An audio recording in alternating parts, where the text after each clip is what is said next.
We're live. Okay. Love that. Love that manual adjustment. One day this is gonna break my lens and or camera, and I'm gonna be sad. Um, but yeah, what are we doing today? We are. Nope, nope, nope, nope, nope, nope, nope. Mm, all right, we can use this. We can use this. We're gonna make this. Okay,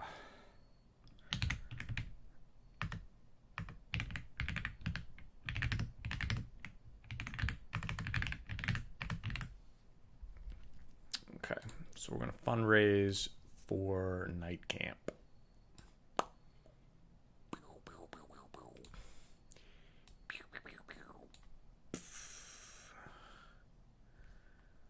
Fundraising for night camp. We wanna change this to from we want some. Okay. And then we want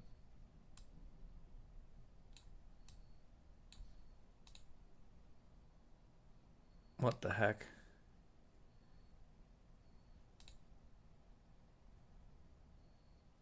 What is happening?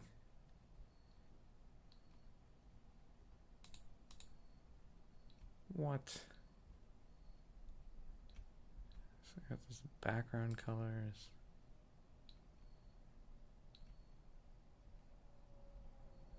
I don't know what's happening here. What?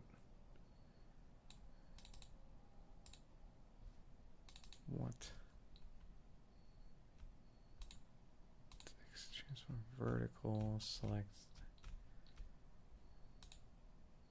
No, no. Gradient option, opacity. There we go. What is this even?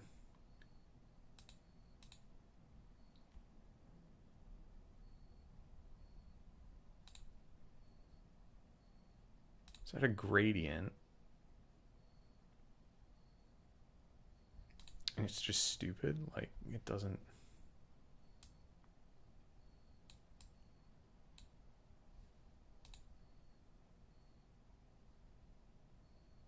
What is wrong with this? It's not even the color. It's not even the right.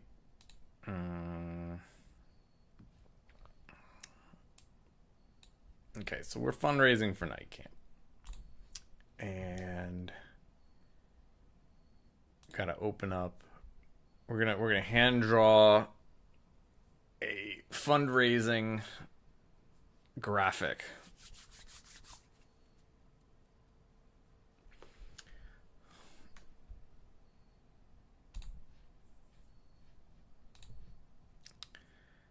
And I want this to be pretty small, all things considered.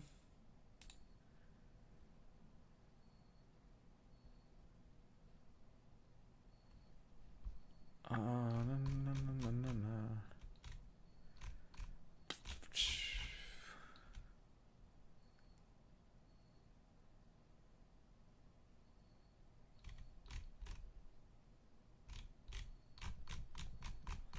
Okay, so I want this to be like width 1, 3.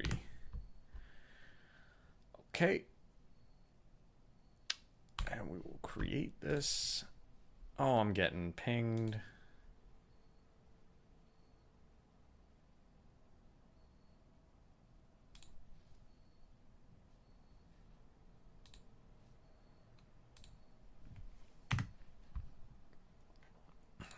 Getting pinged from all kinds of people. And we gotta do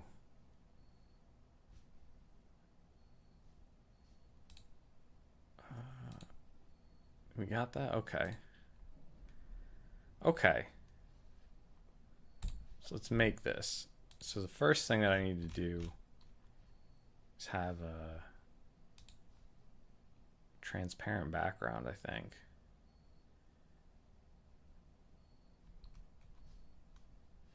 Does this like not have layers? Let me see what's going on with the page settings.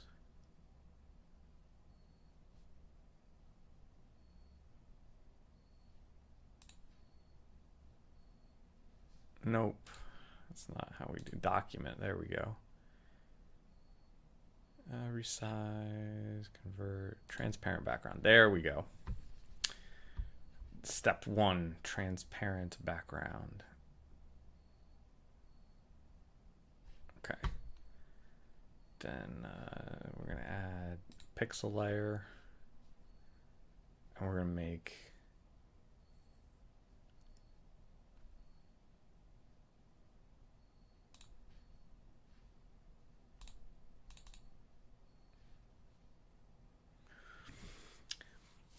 I want this to be pretty visible.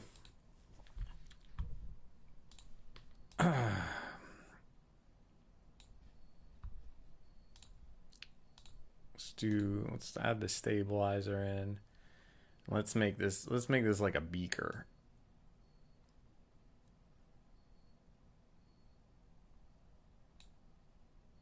No, that didn't work.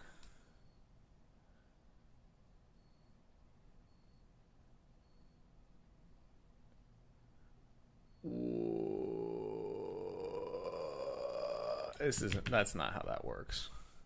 How does this even function? Rope mode, window mode. Let's see how this works.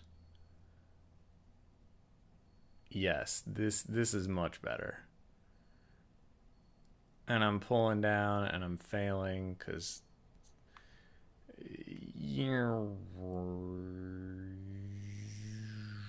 well, that is definitely not centered, but we're going with it because we only have so much time to do this before I got to sculpt.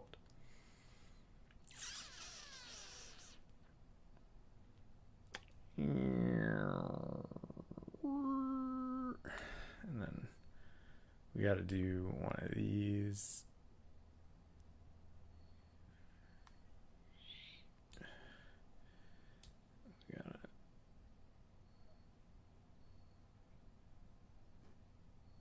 Wow.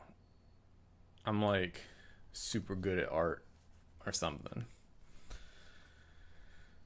We've got this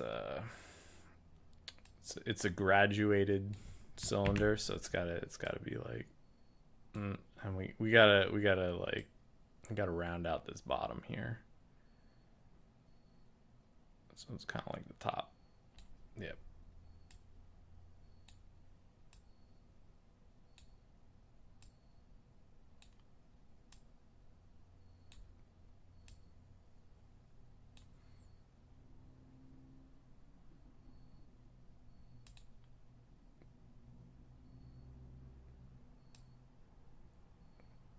We eyeballing.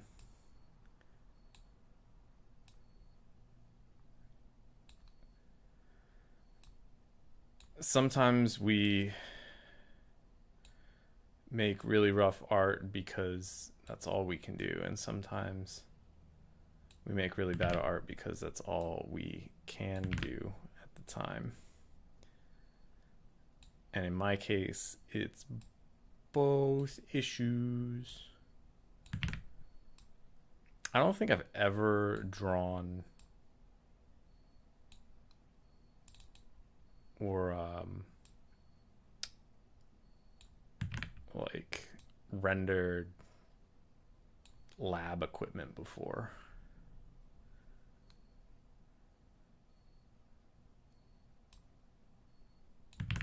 No.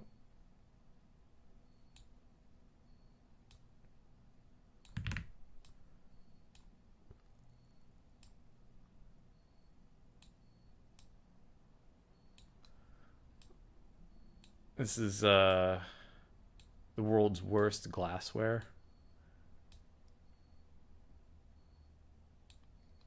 But it gives only the best results. Like the measurements are shit. You don't know what's going in there, but anytime you make something with it, it comes out all right. That's how this works. All right. Okay, so we got this wonderful piece of art, and there's got to be like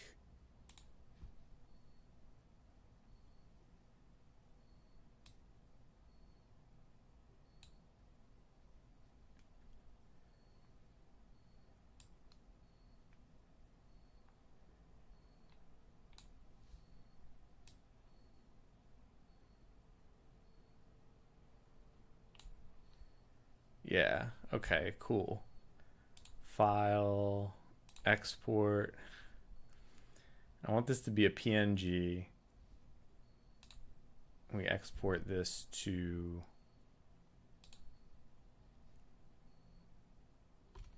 I've got to have a stream assets. Yes. Test tube. Test tube. Okay. All right. So let's load this into the scene tube. And we're gonna see this.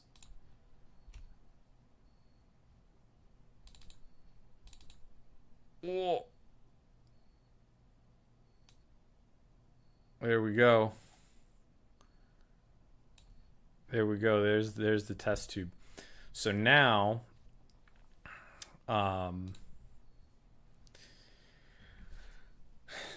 tube, it's got the filling issue. We've got to make a filling. So we make a new pixel layer, and what I want to do is build. Oh, that's what I got to do. That's what I got to do. Okay.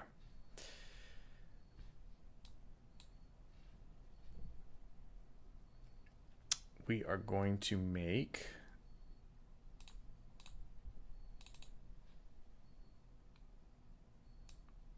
we're just going to fill this with piss.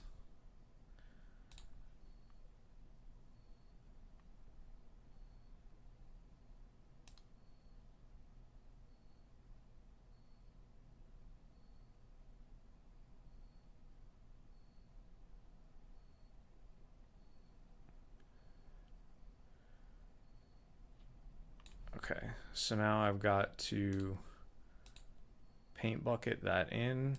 Nope. There we go. And we need some like popping like bubbles. We need some bubbles. That's what this needs. This needs some. No. We do this version, and we got this.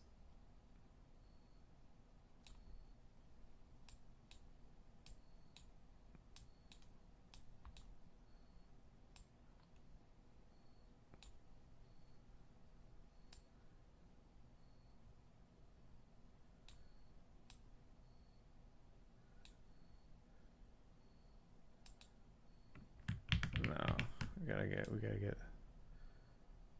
this bubble, a little bubble over here.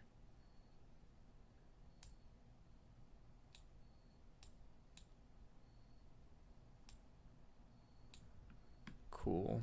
All right. So this is excellent. And then what we do is we hide this, and we fix this, that's for sure. Whatever the frig is going on here.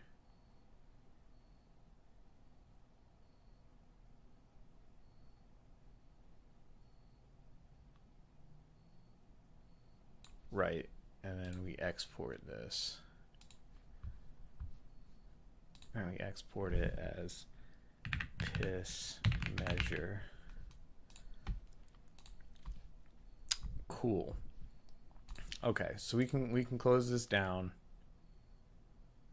No, I don't need that. And we to add image piss measure. I want to ideally animate this.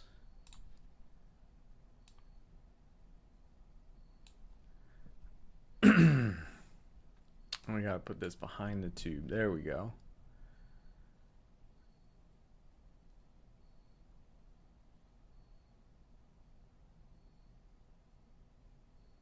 And I gotta shrink this. I gotta make this like, no, okay. You aren't.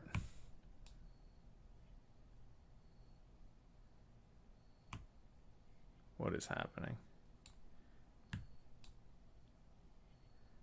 Oh, okay. Huh.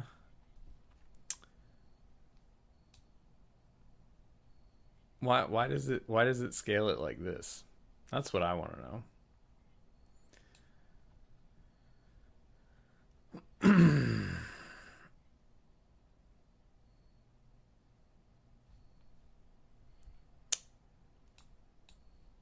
All right.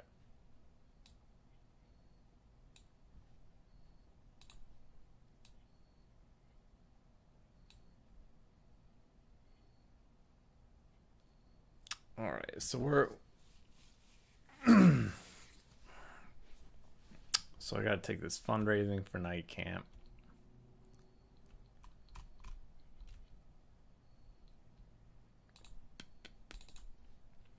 And we need to make this vertical.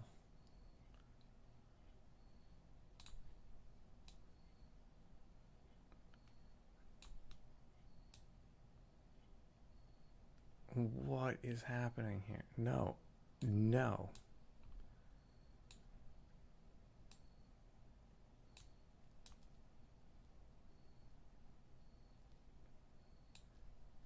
Does this even work? Yeah, that kind of works.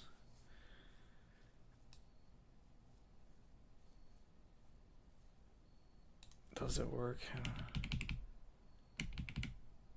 There we go. Got.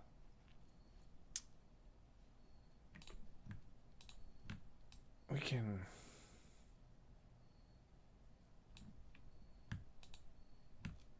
So I want this, and this. Okay, so I got it all. I got it all connected.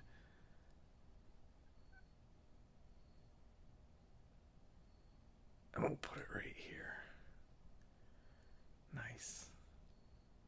Nice. I'm gonna tell Pears that I did it. Because Pears needs to know that I did a thing. Dude, I'm streaming and the graphic for my fundraising is probably the best graphic that ever existed of all time. You should check it out, but be warned, it's awesome.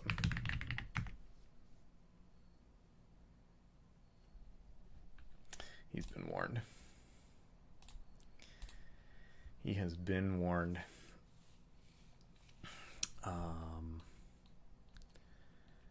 I gotta take the this. Okay, 2, 3. Man, I'm learning all kinds of stuff about OBS.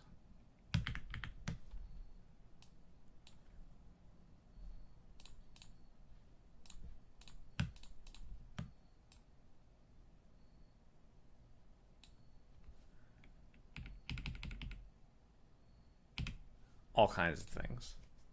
All kinds of stuff. Whew. Okay. I'm gonna get some music going. because we need music for really good times.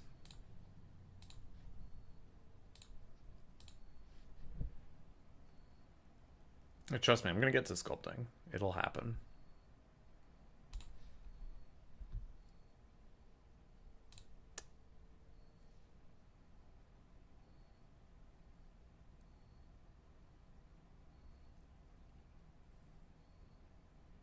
Okay.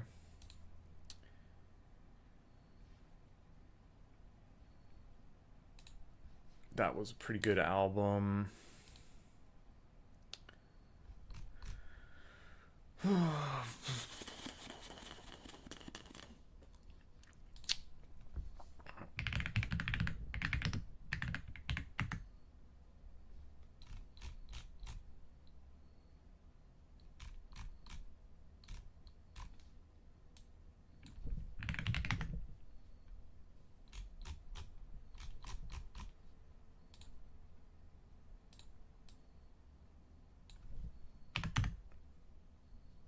There we go. I'm just gonna play some Supergiant stuff. Cause why not? This is the Transistor original soundtrack. I spoke about it and the game a different time in a different week. And I've been jonesing to take a listen. So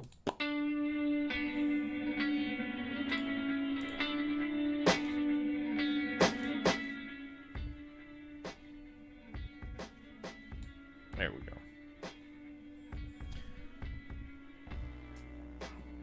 I worked on this a little bit earlier. We're doing more with the Onithulu.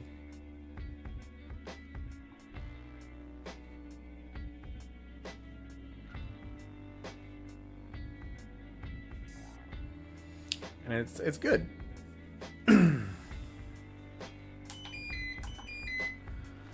Be-doo-doo, be-doo-doo.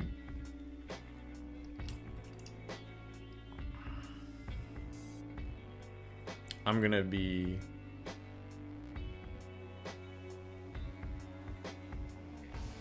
making eyes at y'all.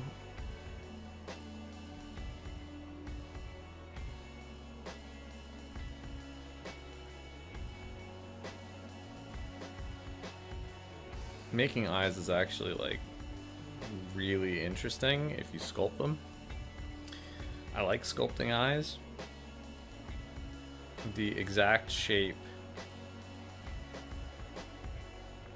of them is always really fun to figure out.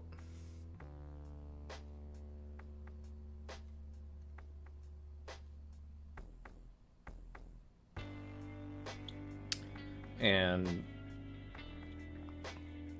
it gets you thinking about what's back in here. What's back in here?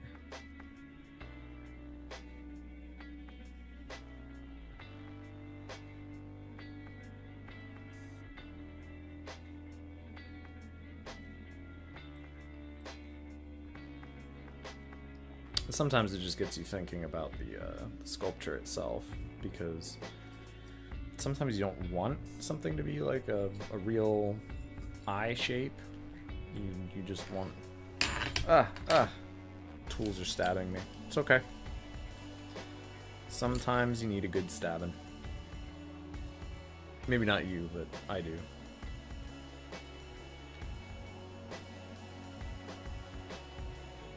Wouldn't be the first time, won't be the last. But anyway. Occasionally in sculpture, you don't want the eye to be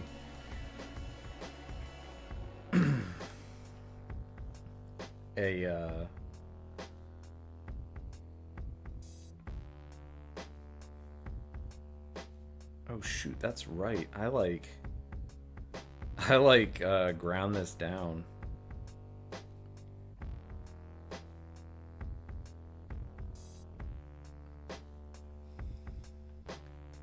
I remember that now.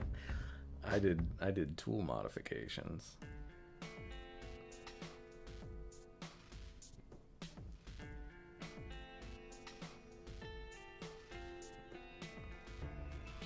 So anyway, you want the eye shape to be something that's not so real, so that you can more easily do resin stuff in it. Flat eyes are pretty amazing for being creative with, as are like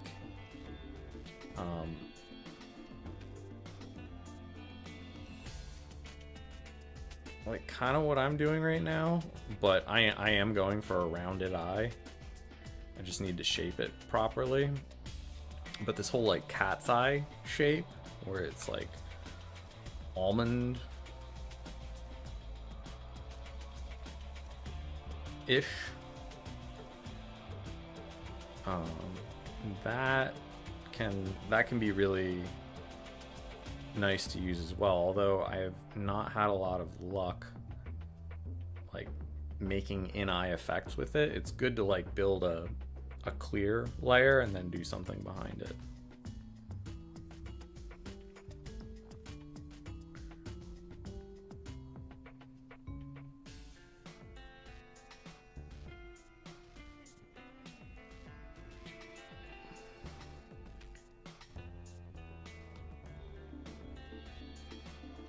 I'll probably need to get my magnifiers on for this. Let's do that.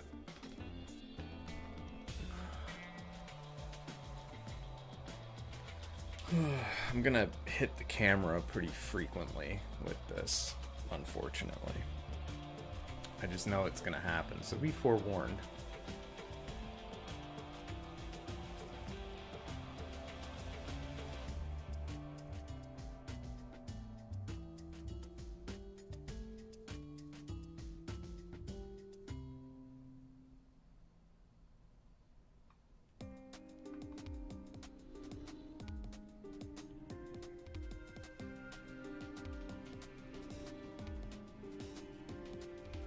I want to get this done ASAP.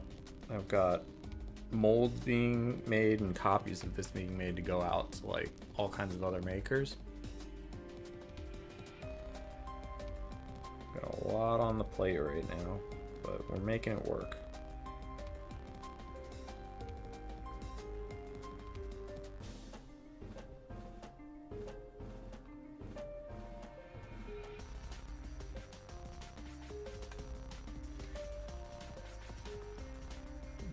I'm staying under there. Apologize if I drift out of camera at all. It's gonna happen every once in a while.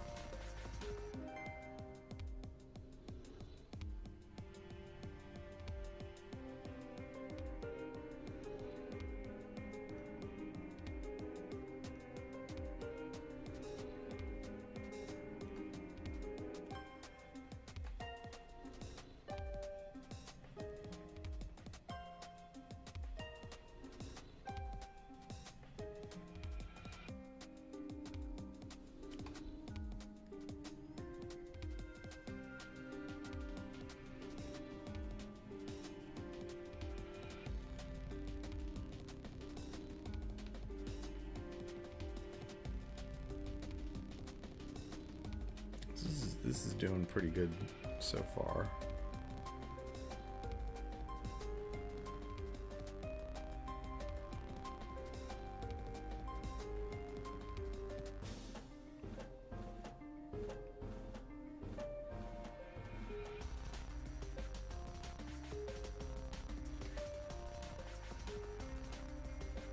Just messing around with a little bit of wax to try and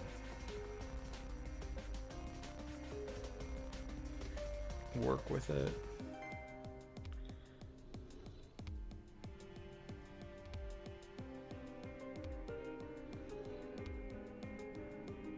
Yeah, this is the right stuff. I've got like 4 different waxes on my table and I'm having trouble like keeping them all organized.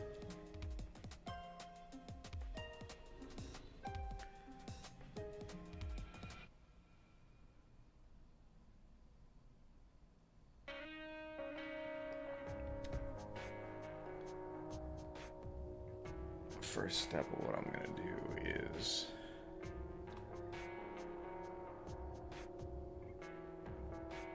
dip this into the hole, and we're just getting things warm enough so they adhere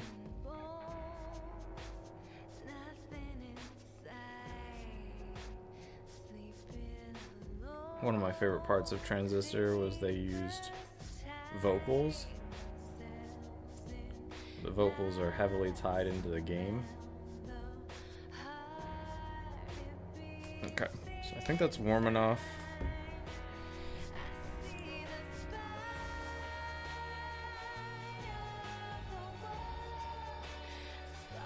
It did not adhere at all. Ugh. It's a shame. But that's okay, because the wax got warm enough to where it's still a little deformy. I can get it pushed down into this space a little better. Come on. I don't know, like, we'll get there. It will get worked into that space, just like the other eye.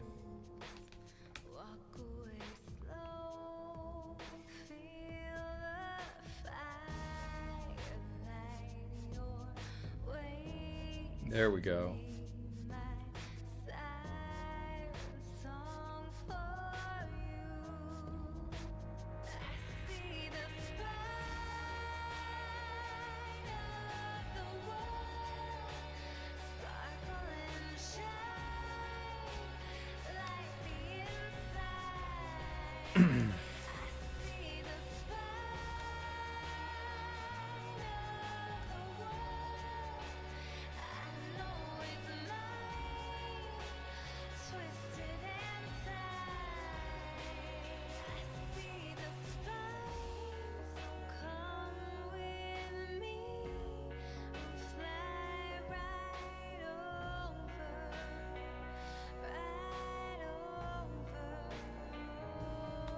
Gotta put this back over here.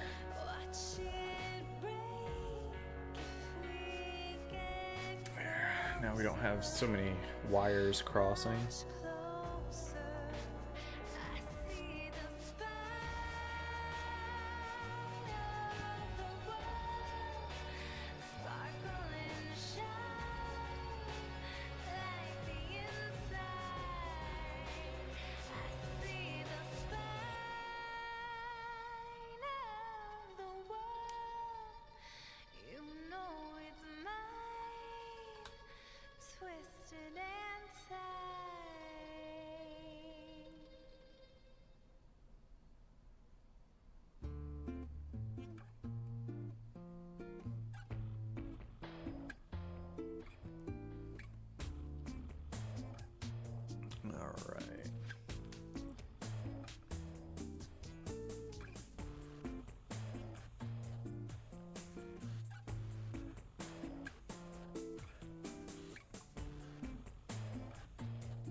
You see how this is working out? Well, I hope so, because I'm only gonna do this once.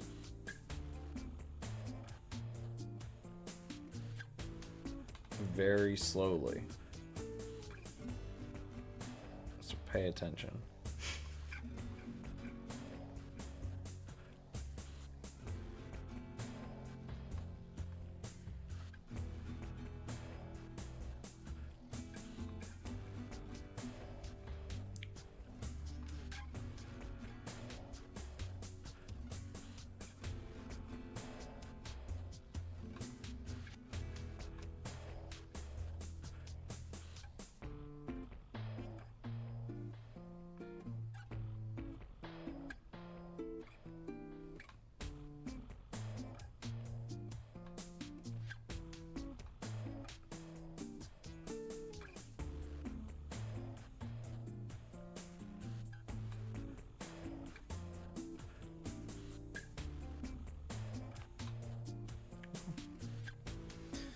Now I just need to get some more material.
using this hot tool and just kind of melting the wax surfaces together. I'm not really even trying to shape it, I'm just trying to get like decent adhesion.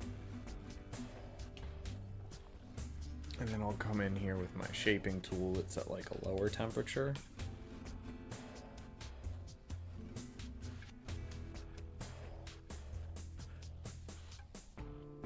And yeah, make short work of it.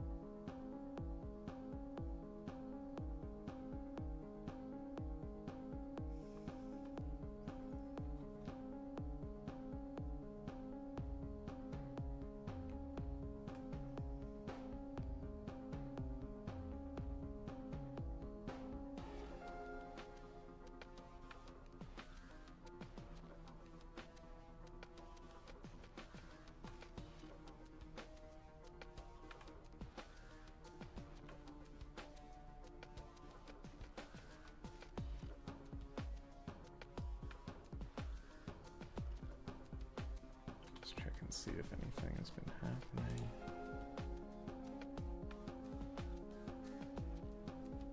Nope. Okay, well, let's do a smidgeny of a ping.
Nice. Okay, so I filled all of the things that I could think of with thoughts and prayers,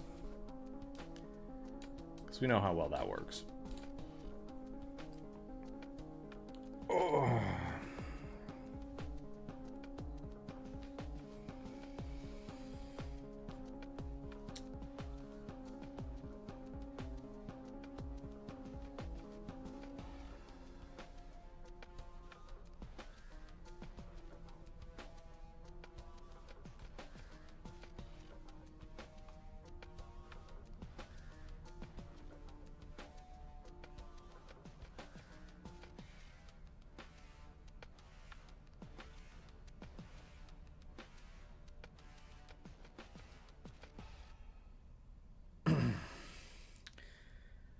This tool is working really well, really well, though.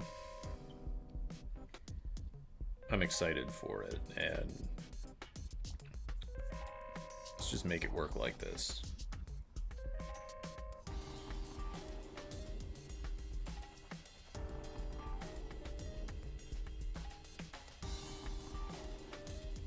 Is there like, yeah, there's fuzz on this. Hold on. Just rub it against my nipple. There we go. Clean as can be. Fantastic.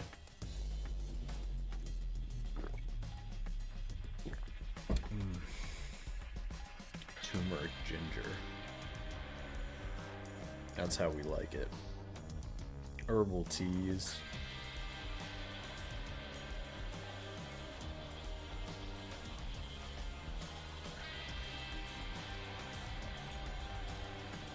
I should have become a VTuber.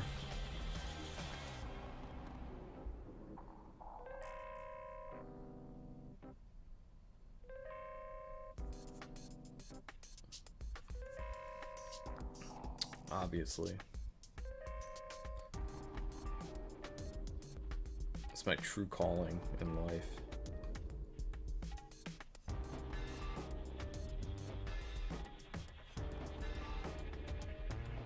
Alright. Magnification on.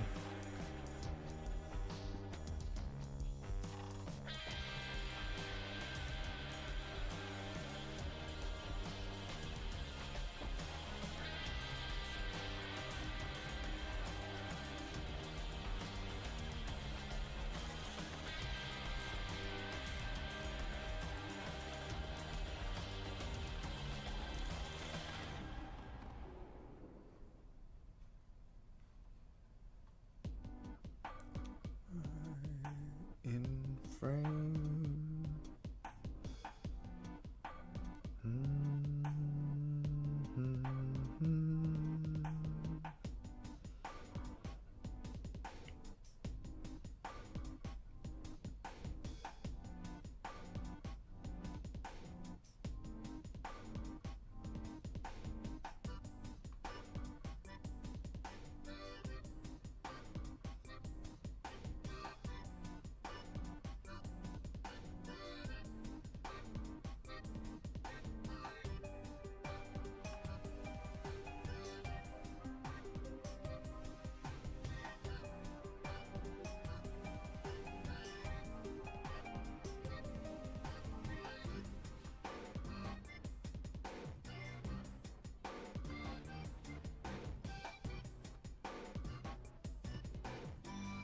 Let's see what this is doing.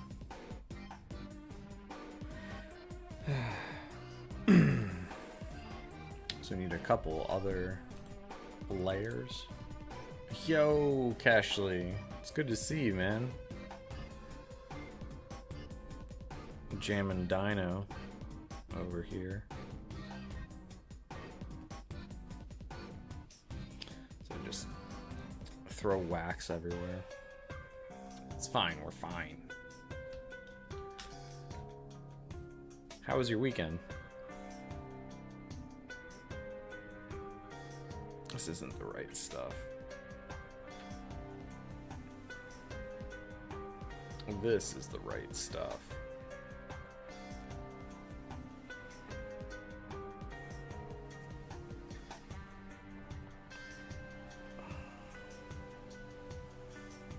Let's try and get it adhered to the fingernail.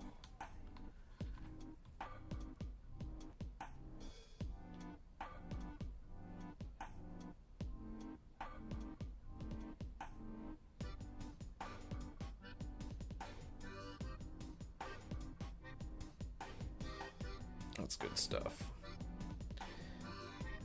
All right.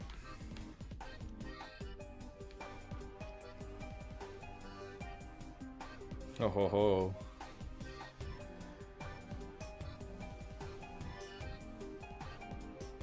Well, that's good. Little home improvement.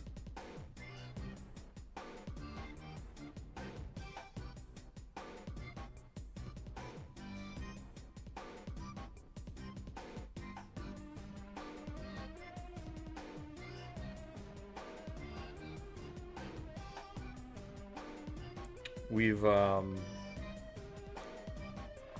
been spending the weekend like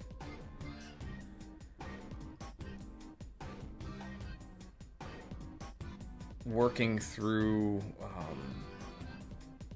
just trying to understand how things are going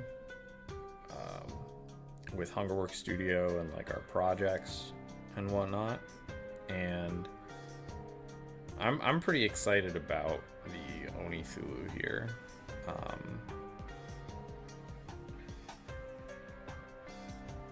this hasn't had any work done on it since the last time I streamed. Been focusing on family over the weekend, but in that time we've just been casting more stuff to get these out to people. That's what I'm currently working on, is getting these masters sent out to folks. So it was a busy weekend for us. Lots to think about, lots to consider.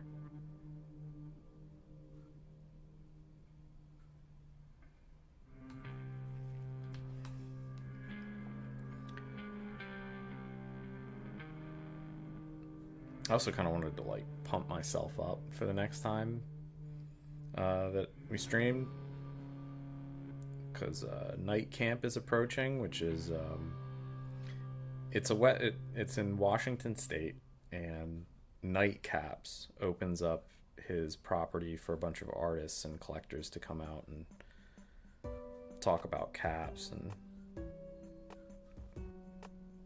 generally it's a pretty good time now.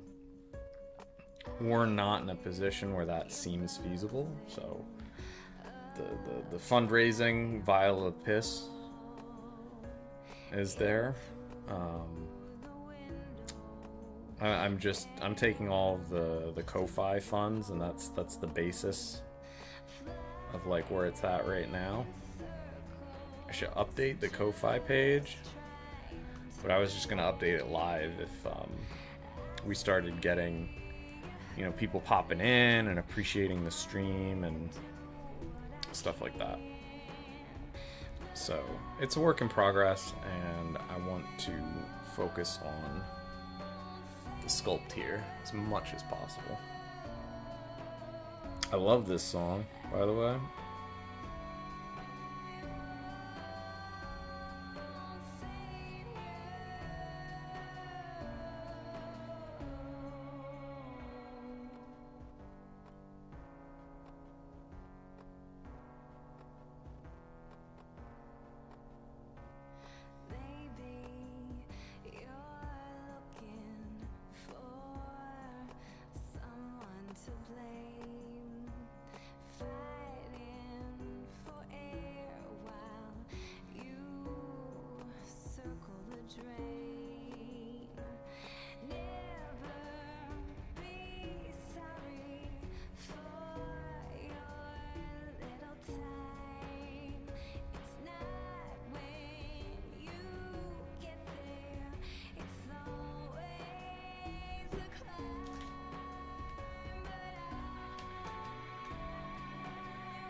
Just to catch everybody up who may just be joining us now, I turned on the Transistor soundtrack by Darren Cobb, I think that's who it is. And I love it. I love that game. There need to be more games with like fully featured vocalized soundtracks that are as thoughtful. Just should exist.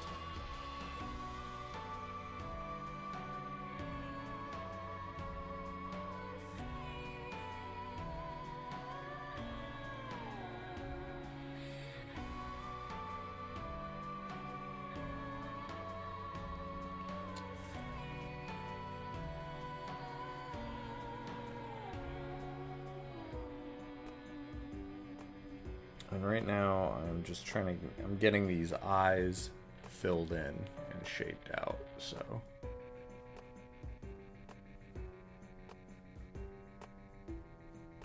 We'll get there. It'll take me a little time because I've got to be precise and I've got to be cognizant. Dude, it's piss. It's piss. It's right there. There's piss in that vial of piss. It's bubbling. Bubbling piss.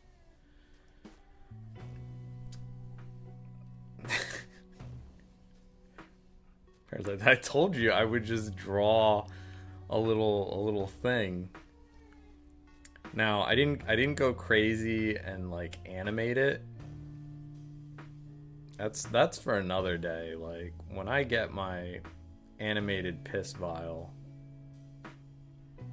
going, that's when I'm going to be really fundraising.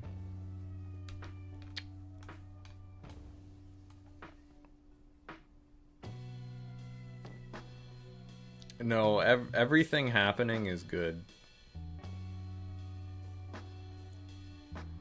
That's the only way I can look at the world right now. Everything that's happening is Aladdin. Everything is Aladdin.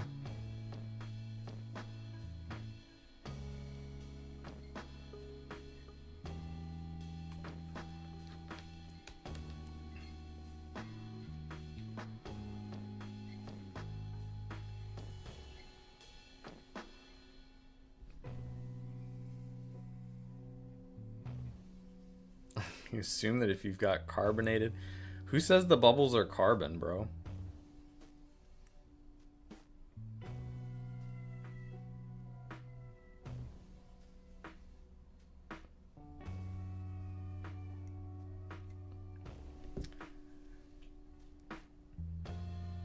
How else do you get bubble EP? I mean, use your imagination, man. We've got pure sodium.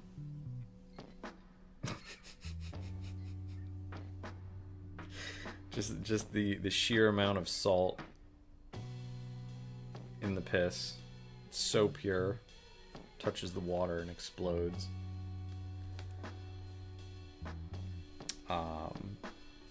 I'm sure that at some point, like, sulfur probably bubbles quite a bit.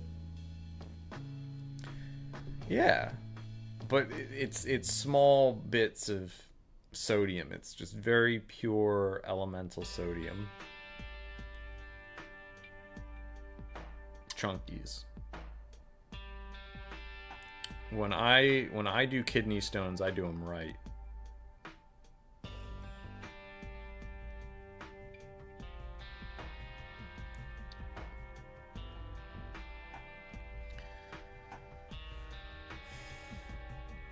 That's right, man.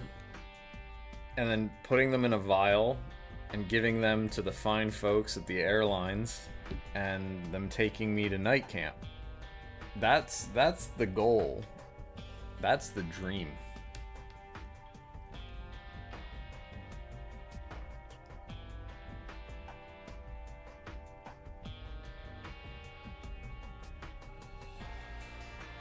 Pears, did you start your creative engine?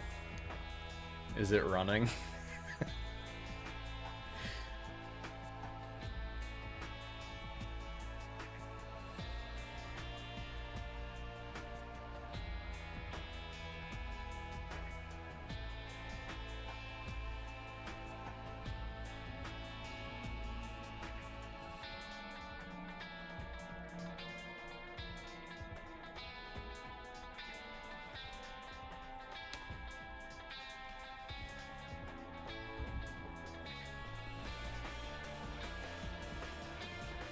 Fucking, the heat is ridiculous. I took a shower because I've been sweating so much all day. And that helped a lot. That helped a lot.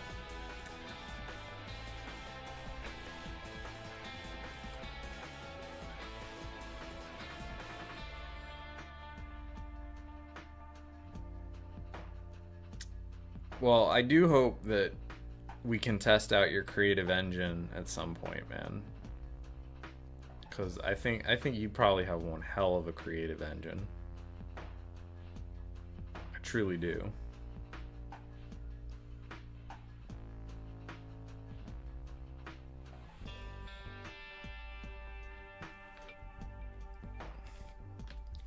One hell of an engine.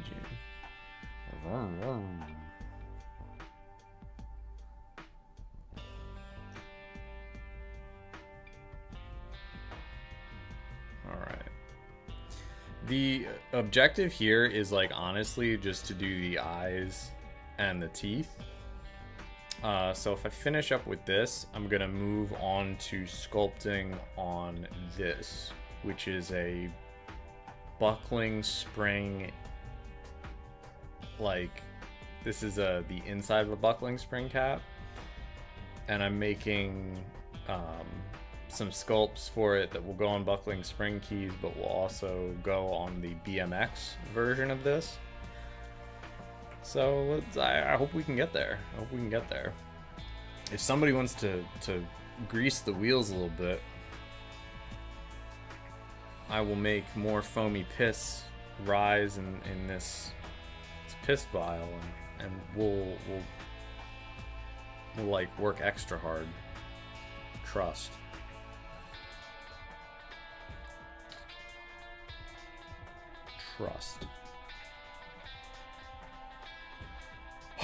Okay, so more material going in the eye hole.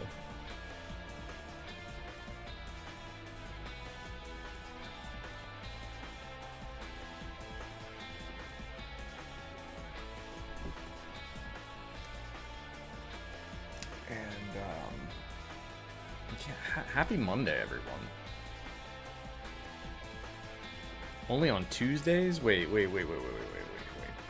So Tuesdays is when your Creative Engine runs?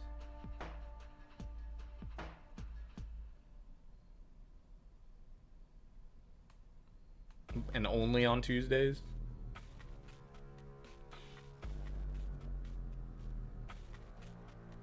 Is your Creative Engine powered by tacos?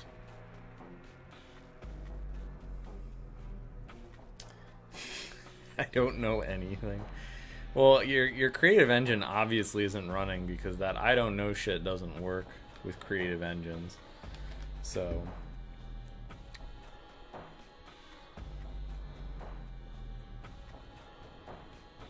we're definitely not in Creative Engine territory. So all of y'all out there, I deign to proclaim that I understand a thing or two about creative processes, and I'm trying to convince Pears that Pears is actually like has limitless potential, and so does anybody out there. And it all starts with looking at creativity like you've got an engine for it. All right, and I broke it down for Pears as a 3-step process, right? Now, if that doesn't sound scammy to you, I don't know what does. You should always be really careful about people who are like, yo, you just follow the simple 3-step process.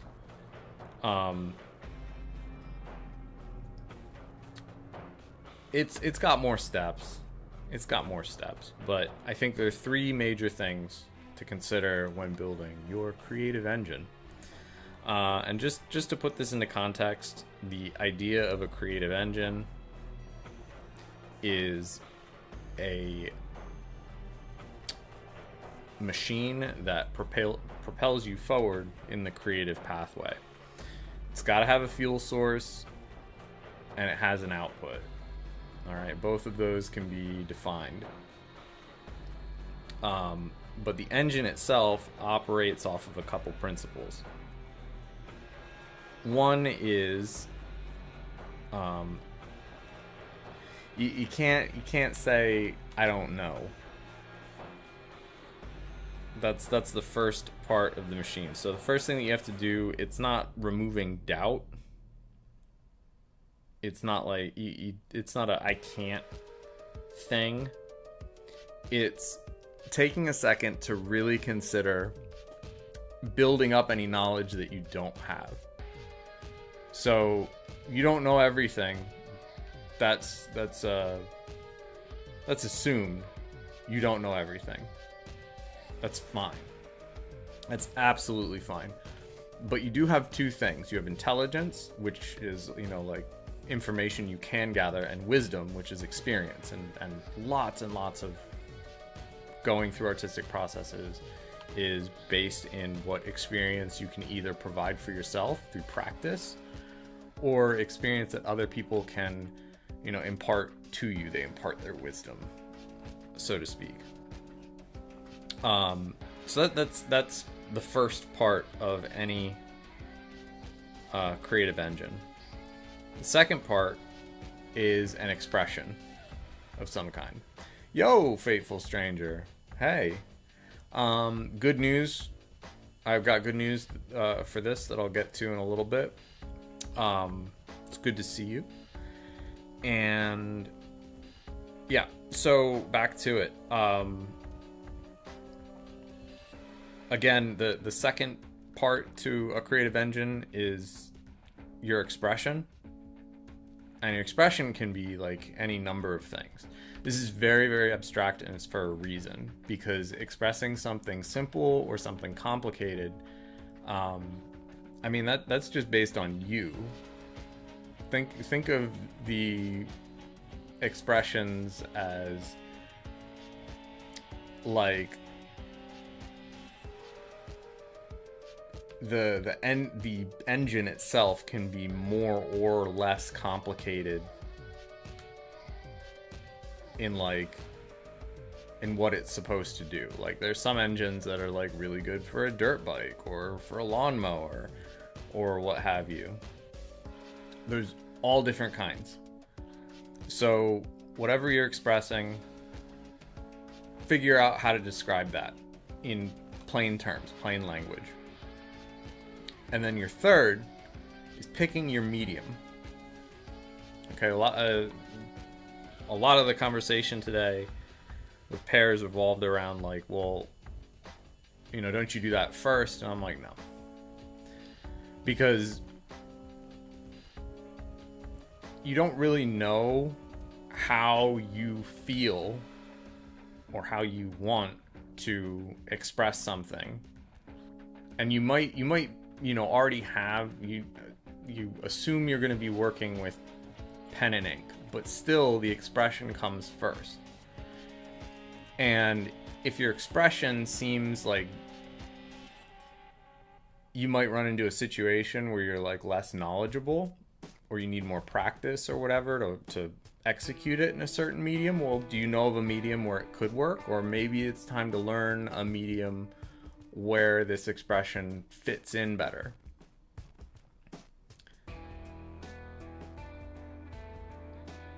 Oh, that's awesome.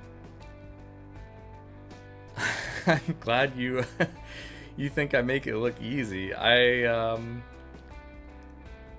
I've got plenty of tips if you're willing to hear me out. So yeah, those are the three things that I think make a good expression, or creative engine. Is, again, it's not about, the first step is not about like eliminating doubt. It is eliminating your weaknesses in knowledge and understanding like very much where you're at. And if you don't know something, being willing to chase the knowledge through practice and through just raw fact finding, information gathering. Second, pick an expression. Third, pick a medium and go. Your input is literally everything around you. Literally everything around you, in my opinion. For me, like, if I am doing something, certain colors may stand out more to me than others. I was trying to photograph some things today, and I was wondering like why the color in my camera wasn't quite matching what I was seeing.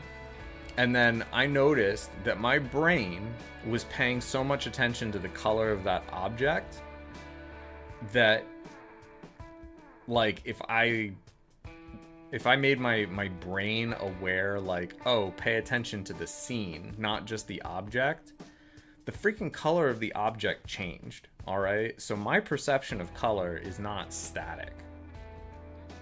That was something I experienced in real time. So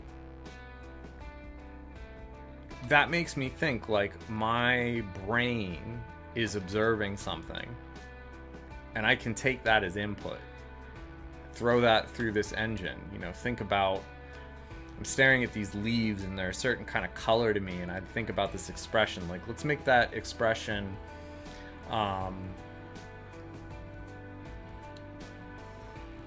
like gang signs.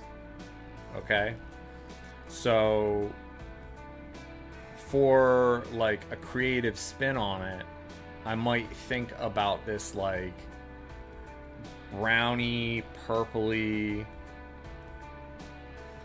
kind of dry thing, like and that makes me think of mummies, okay, because we've got this like desiccated leaf. Well, hand signs, like gang signs, like what kind of a gang sign would an ancient Egyptian mummy make? And bam, we've got a project right there.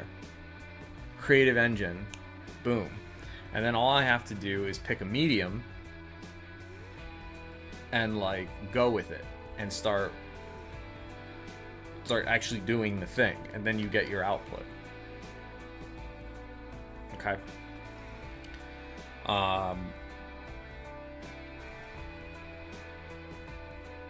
It's ad-libbing at its finest.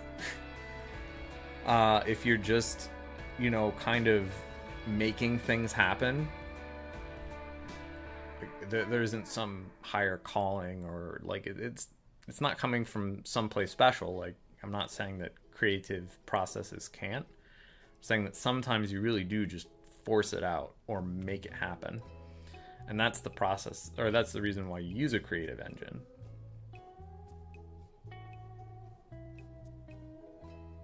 You design it, you build it,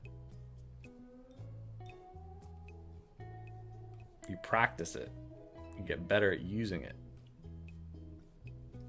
Now that I've explained that, Fateful, we've got this like this master that I made. I've got several more masters, and we're making the production molds to be shipping out the master blanks, and that should be coming, I want to say Wednesday is when I'm gonna have like definite shipping dates and things.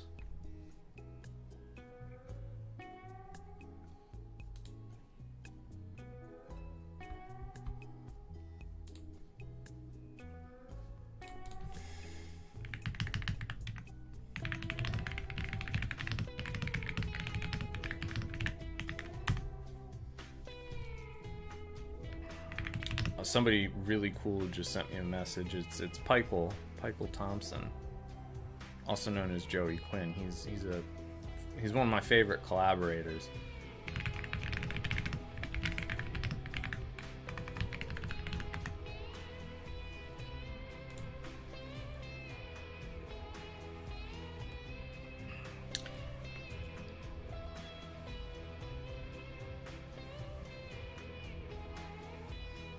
Okay, so hot tool, yeah.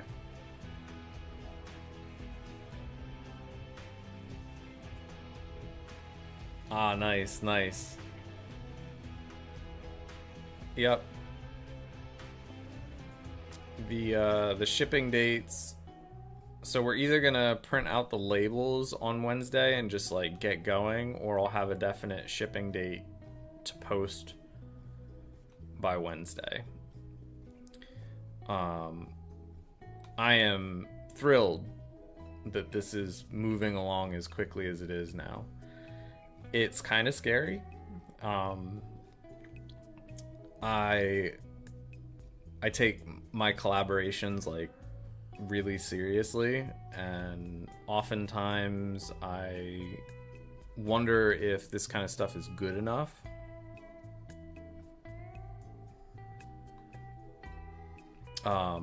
But you know, I've got to have confidence in this, because you know, as I'm working on it, it's working. The shapes are coming together.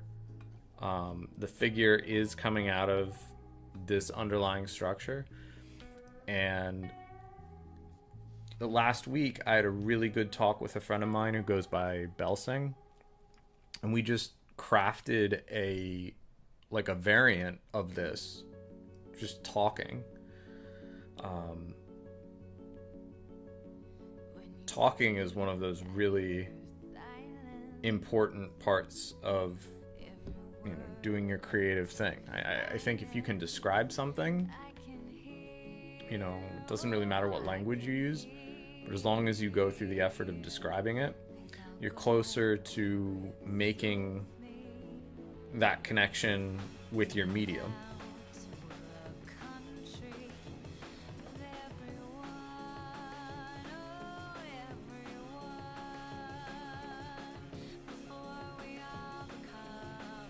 And as you can see here, you know, this is already filling out, and I'll share the picture again of like, this is what it started off as, and things have changed a little bit, but like, we've got those three eyes in there. They're the two tusks on the side, here and here. I got rid of the ears for now. I'm not thinking about them as much as I'm just trying to get like the tentacles and things going.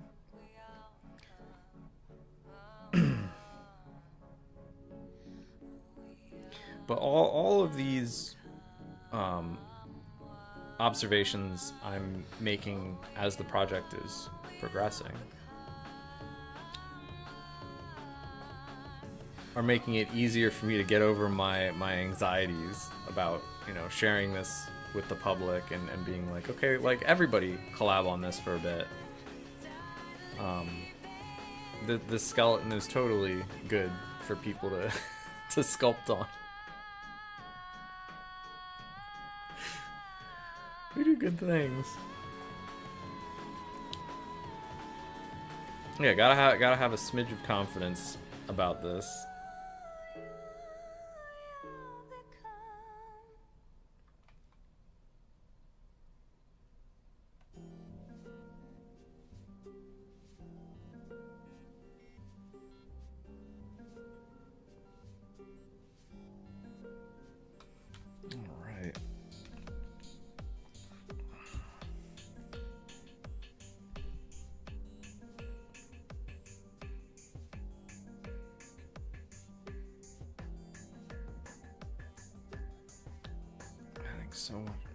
Some more material. What's really cool is like I can touch this now, like without any fear of losing fidelity in the underlying structure. I like that. And I'm sitting here and I'm scraping this hot tool against it, and I'm like, this makes it so much easier to get these details worked out. If I were trying to sculpt these eyes while keeping the surrounding skeletal structure, I'd be losing my mind right now.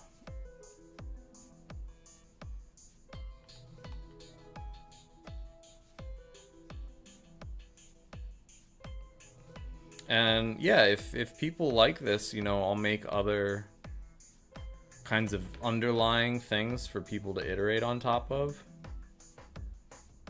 and resculpt and rework. I'd actually really enjoy doing that.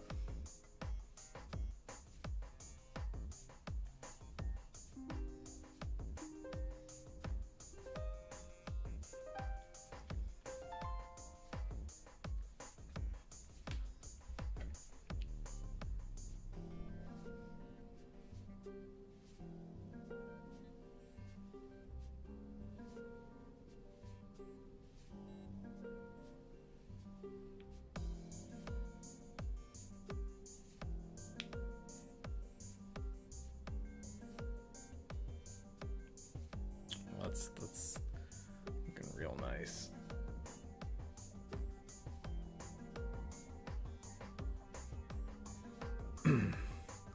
Building this up bit by bit.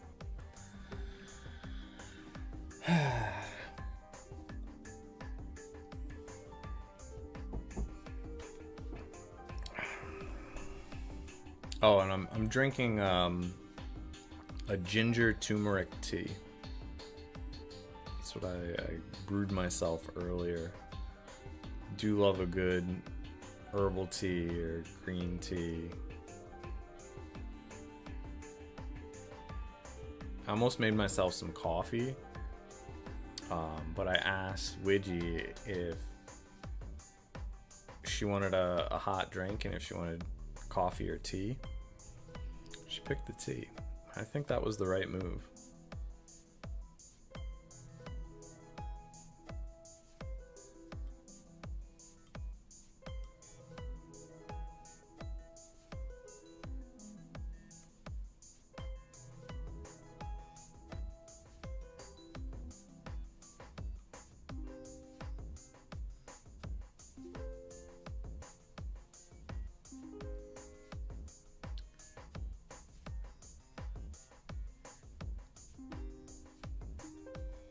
Just got to build up some more material around this eye. I'm almost done the eye here, and this is really cool. So I can touch here, and my fingers are just barely touching these teeth.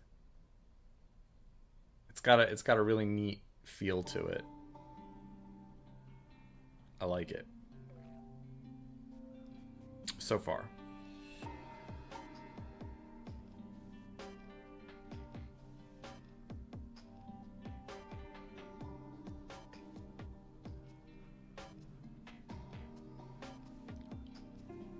So far.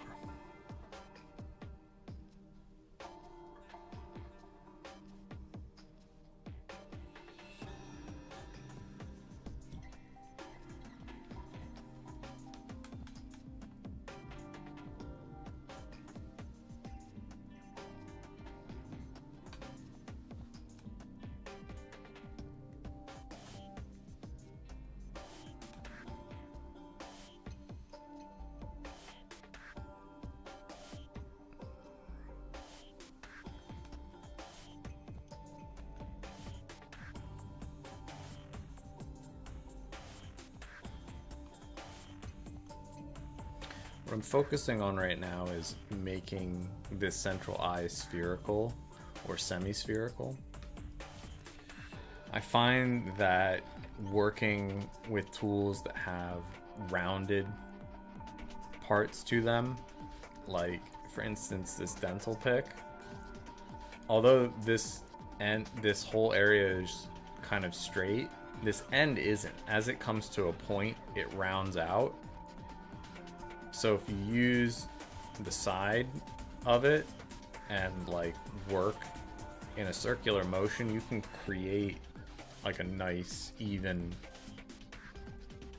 gradient to the surface.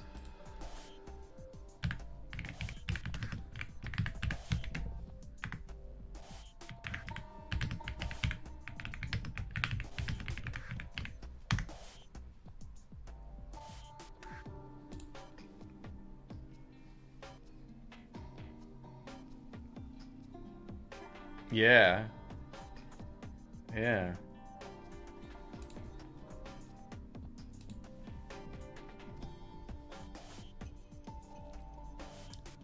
I spent a lot of time considering like how pressable the keys are. That's a big part of this for me. Like how would this work on a keyboard? How does this function on a keyboard? And I think focusing on that at least a little bit does really good things for any artisan project.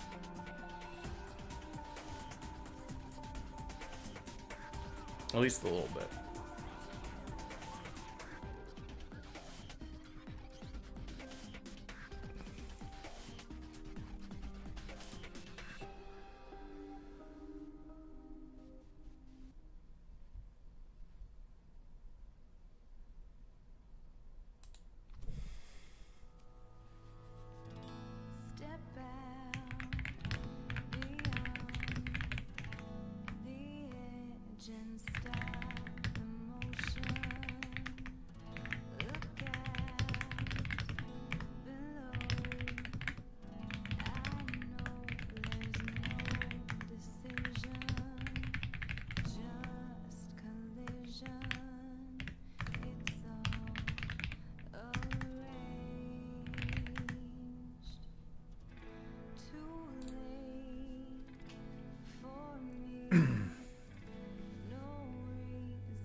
Yeah, and that's also kind of an interesting metric, is like, where is your threshold for how a artisan looks versus how it feels? And are are both of those like valid? And I think they are. I think they're definitely both valid.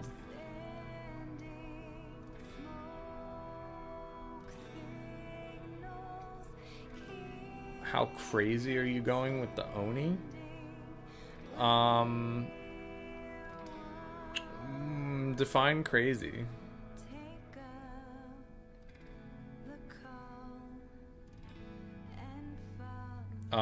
Just so you're aware, Kesh, uh, I am opening up the skeleton of this to be sculpted on by anyone. Yes, there will be tentacles everywhere on every side of this. That's the next sculpting step after this. I want to make sure I've got the eyes in. I want to make sure I have the teeth in, so that I can have the tentacles and the skin and things drape over and around these key features.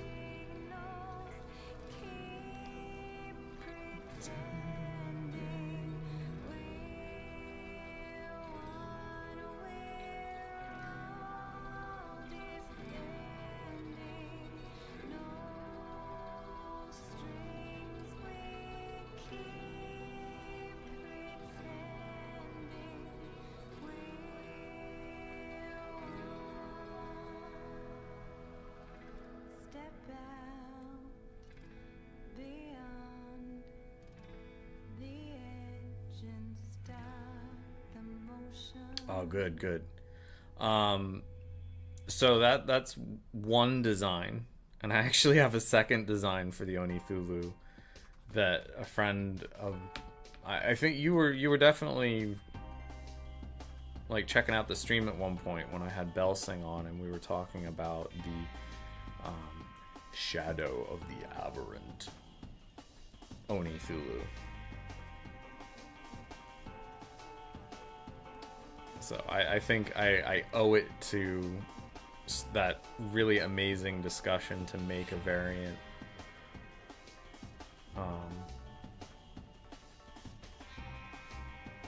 like that.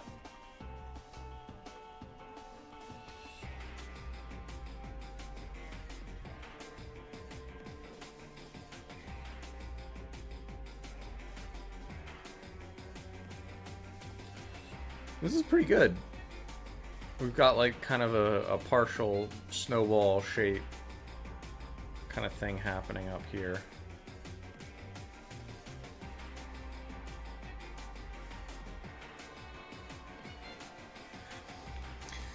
So what I want to do is make sure that this is a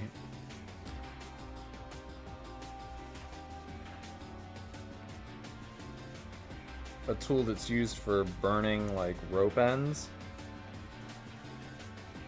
but you can use it to smooth out wax stuff.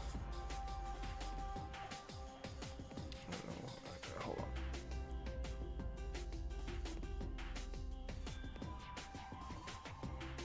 We're gonna be using heat right next. I don't. You can see how shiny it got. Oh, that's so cool. I love that it worked out for you. Yeah, man, definitely post pictures.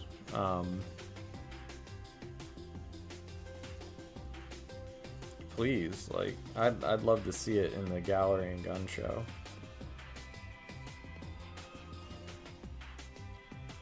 I'm sure a few of you guys are from the Discord. But if you're not, I have a Discord. It's the Hungerworks Studio Discord, and if you need an invite, let me know. I'd be more than happy to send you a link.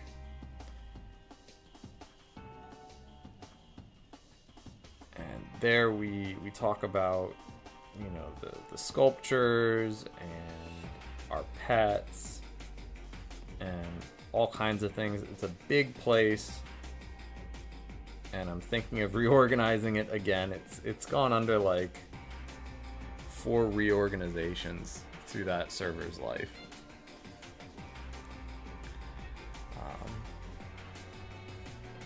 But everybody's welcome.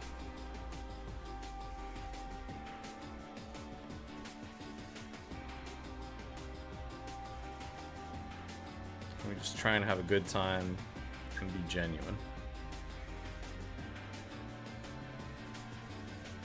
Oops, sorry, I'm out of frame a little bit.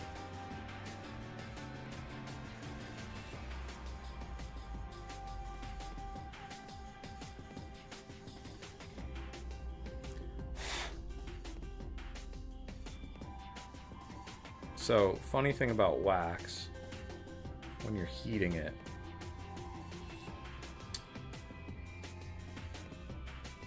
tends to want to gather towards the center and like creates a meniscus. Once the heat energy gets to be enough, it'll flatten out. But until that time, it'll create kind of like a ball shape.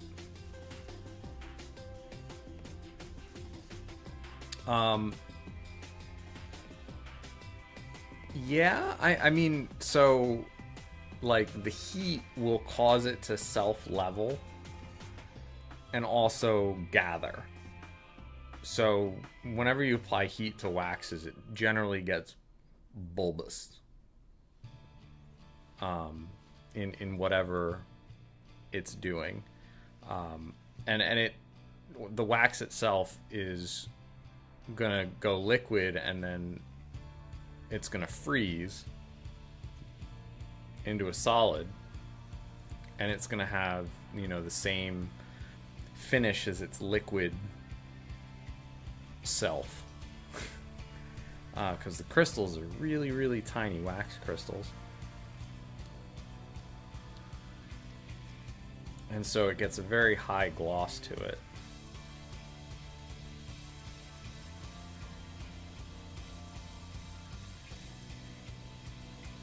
Some waxes are less appropriate than others for that kind of finishing, and they do better being like sanded.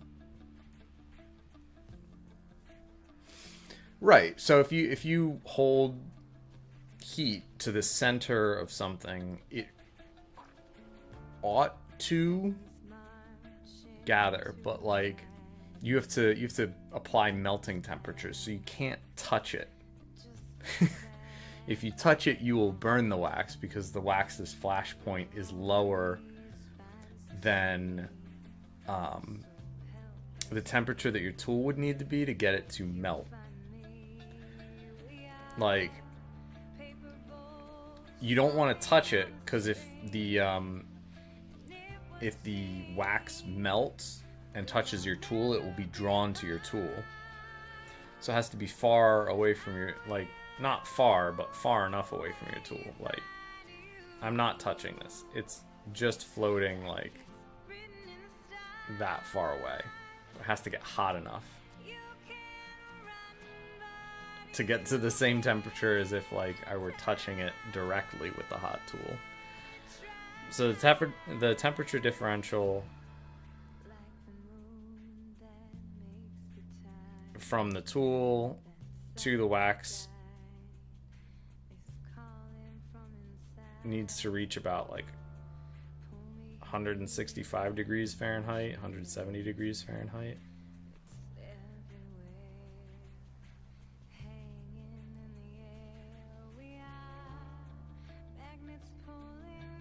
So I bring up the behavior of the wax because you can really force wax to go in bulbous shapes of certain things. Like if you draw an outline, like let's say you've got a flat piece of wax and you draw a shape in it, you can put more wax in the center of that shape and then melt it, and it will spread out to the edges of that carved shape that you made, and you can create like really good defined edges. Yes, it is exactly like solder. It is exactly like solder when it gets to be a certain temperature.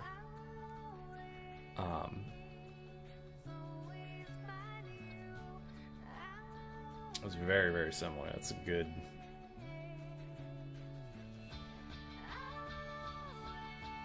good analogy.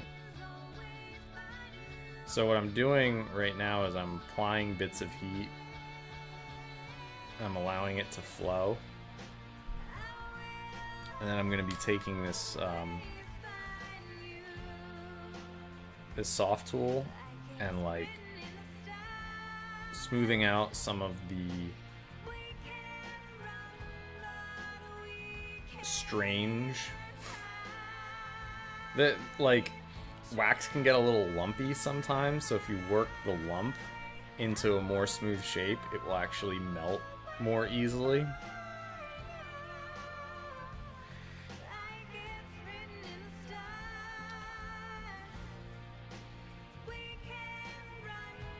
It's weird, like if wax has like a ton of surface area, it'll like say it's like a whole bunch of weird shapes and it's got pits and pockets. It doesn't come to an equal temperature. Like some parts of it may melt, but it'll like distribute that heat, and some of the heat will get caught in air pockets, and it really needs to be all in the wax, and the wax needs to be really dense. That's how it works best.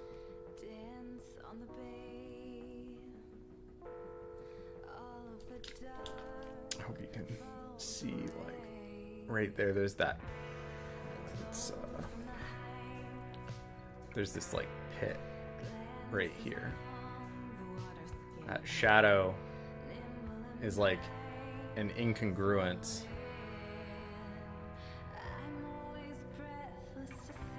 So as I smooth it into itself, using this round tool edge,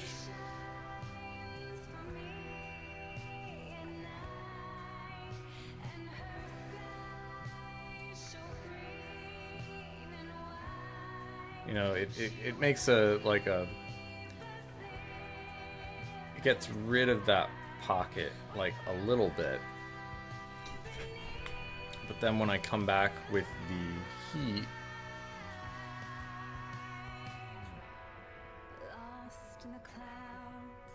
over that area, and I just like move it around, because I want as much of that area to reach temperature as possible, so it all flows into itself.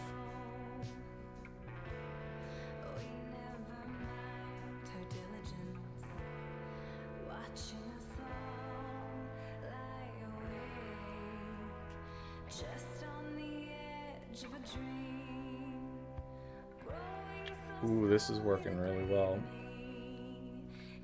I'll show you in a little bit.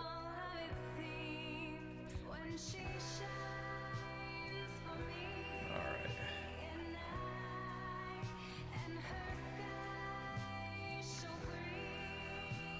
See how much more round that's gotten?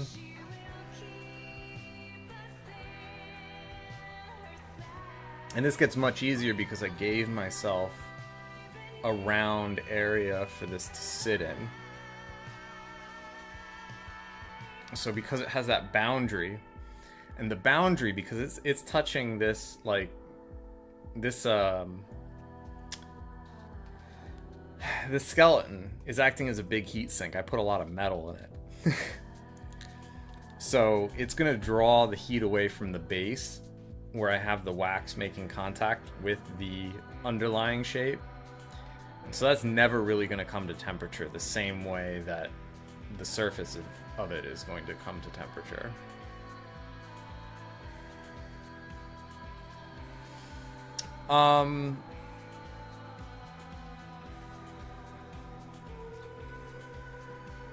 It does not have really great thermal conductivity, but it has a high thermal mass. So a small amount of wax will take in a lot of heat energy, and it will not radiate it very well. And to radiate it well enough so that heat energy is shared with the surrounding wax, it needs a lot of contact area. When everything is dense, it actually has better thermal conductivity when it comes to waxes. Like, it'll transfer the heat better. But little air gaps and things will ruin that thermal conductivity entirely and make it even less efficient.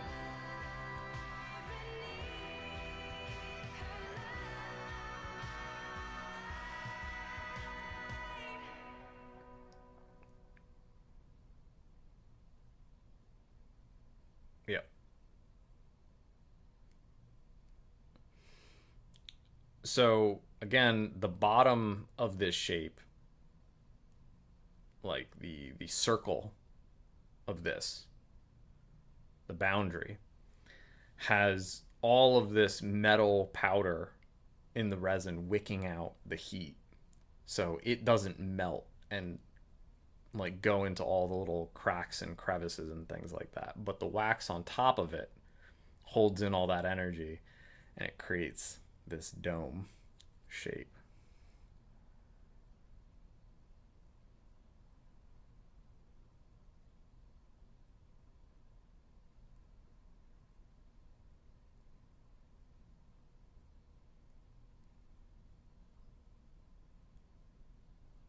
Almost got this.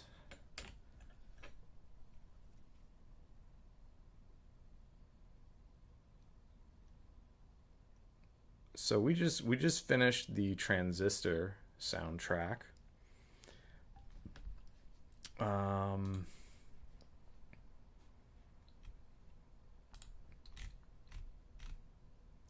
Got the Bastion soundtrack that was suggested by somebody.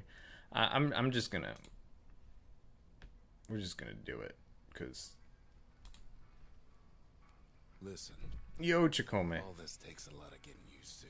I'm fundraising for night camp.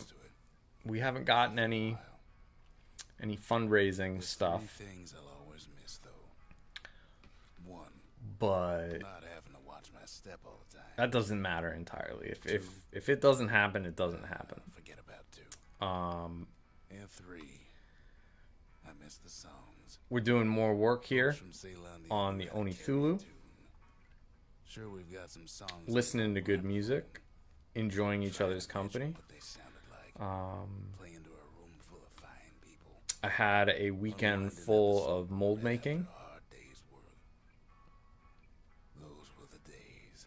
and we talked a little earlier about a concept I like to call creative engines.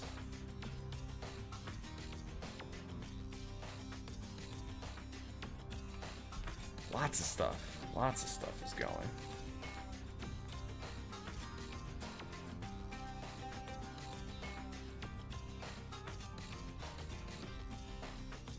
Okay, so let me take a look at this bulbous.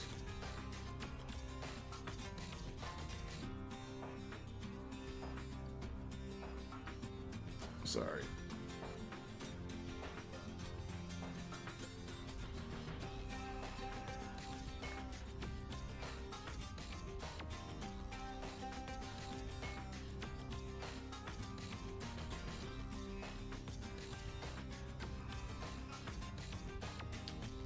Okay, I can just add a little bit of material onto the other side,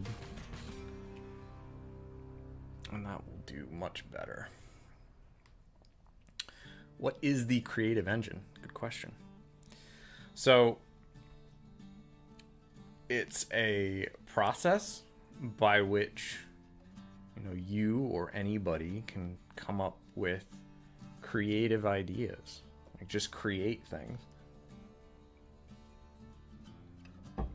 I know some people are like, man, I'm just not creative. And I'm like, that's not true. You're just not using your creative engine. I mean, you can make an engine for anything, but a creative engine, you just want it to be a machine of sorts that, you know, goes in one direction. You know, it's meant to represent the motion of whatever you're trying to do. Okay, so a creative engine, of course, is going to be an engine that moves creative processes and ideas forward. And the way I outlined it to a friend of mine, I mean, I don't like that left-right brain stuff, because that's not how it works. Like, there's no such thing as left brain, right brain. There could be for a certain kind of norm, but the moment somebody like loses, you know, part of their brain functionality, another part of the brain generally starts to step in. And as long as you have the formative functional memories that, you know, allow you to understand what a creative process is, you'll build it all back up again, regardless of what hemisphere of the brain you have.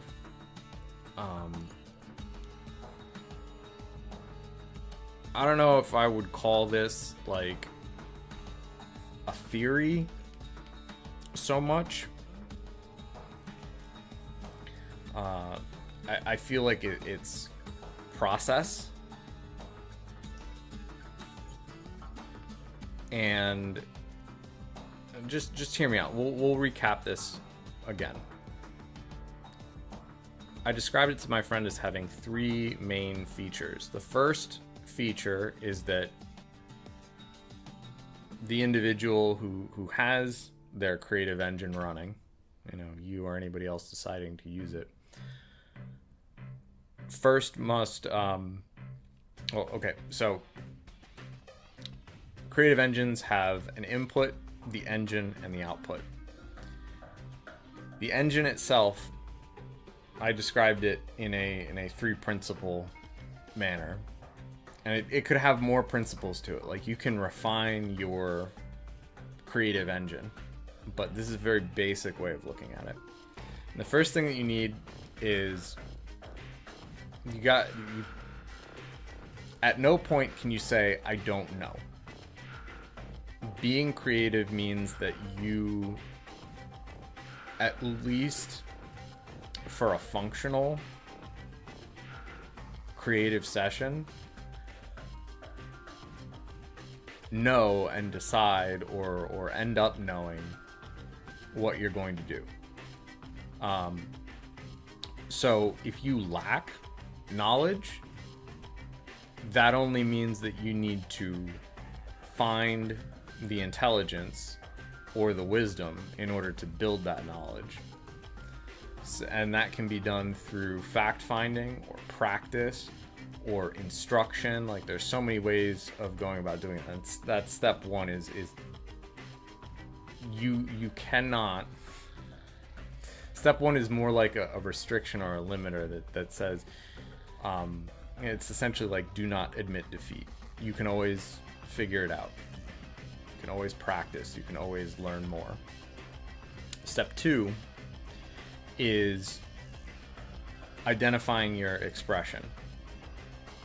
Okay, so you have to have a core concept or a message or something. Like literally, it could be. This is extremely abstract because this is more along like this. The expression is more of like, what kind of engine is this? And your creative engine changes based on, you know, what the expression that you're going with is. And then the third thing that you need for a creative engine is your medium that you choose to use. You have to choose a medium, and it could be something that you already have, or it could kind of go back to step one, and you might need to learn how to do something. But either way, you want that medium to specifically work with your expression. You want to conceptualize how you can best express with, you can make your expression with that medium.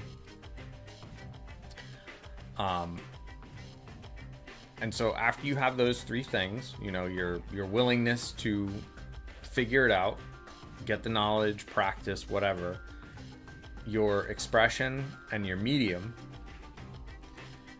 you then start getting an input. And earlier I mentioned my input is like literally everything. So I said my expression, in the earlier example, I said my expression is going to be gang signs, like gang signs. And I just thought about something that I had noticed earlier in the day with leaves.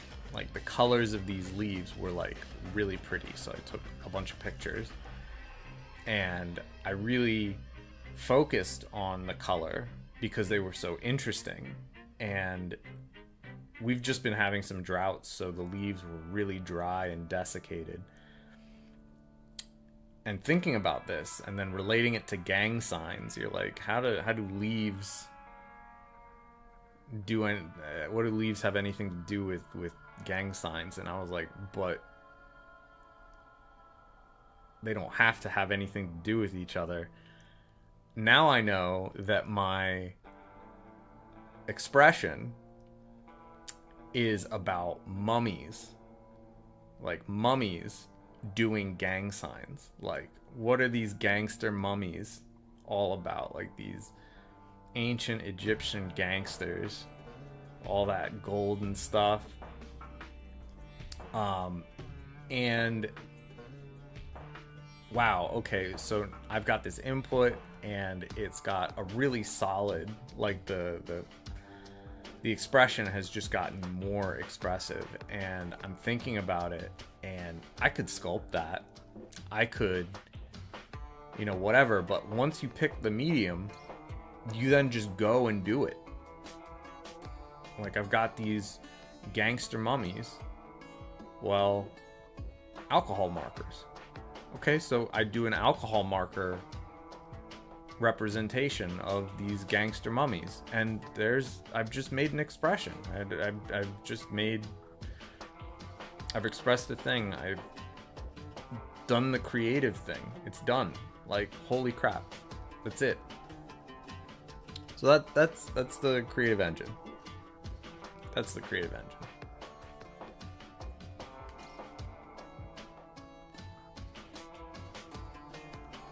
I hope that made sense.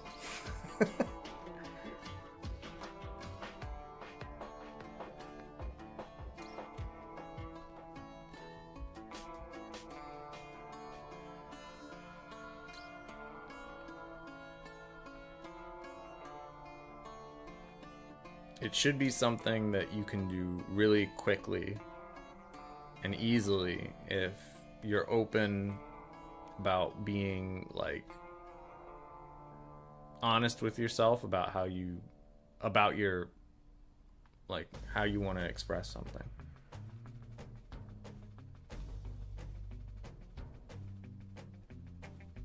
I think anybody can do it.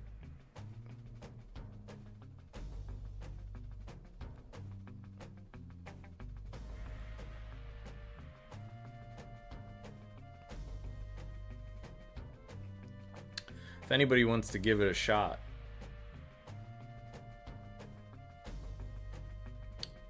don't take my prompt. Describe your own.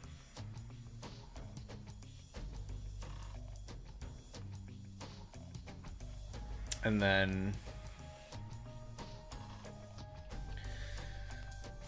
I mean, tell the world about how you would approach it in your medium of choice.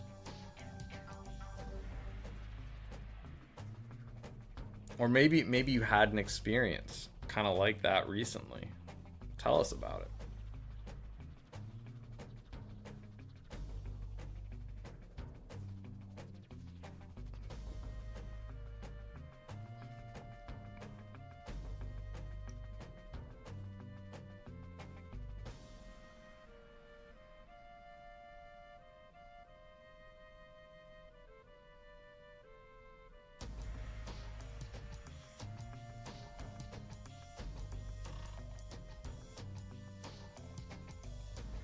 I'm going to use this time to bang out some more curvature on this shape.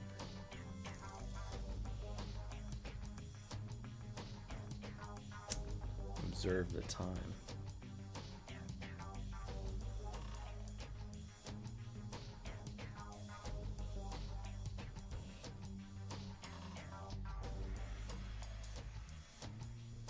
Okay.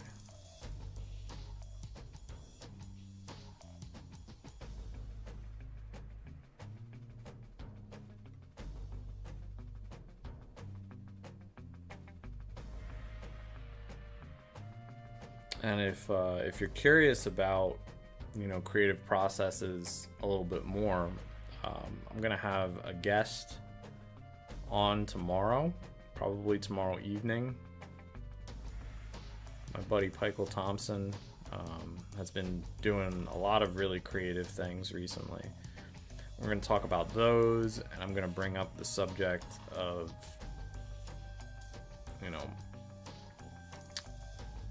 this creative engine, see what he thinks about it.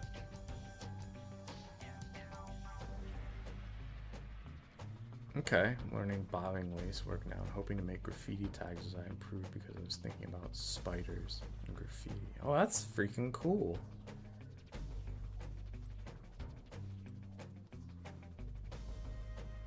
That's freaking cool. I love that.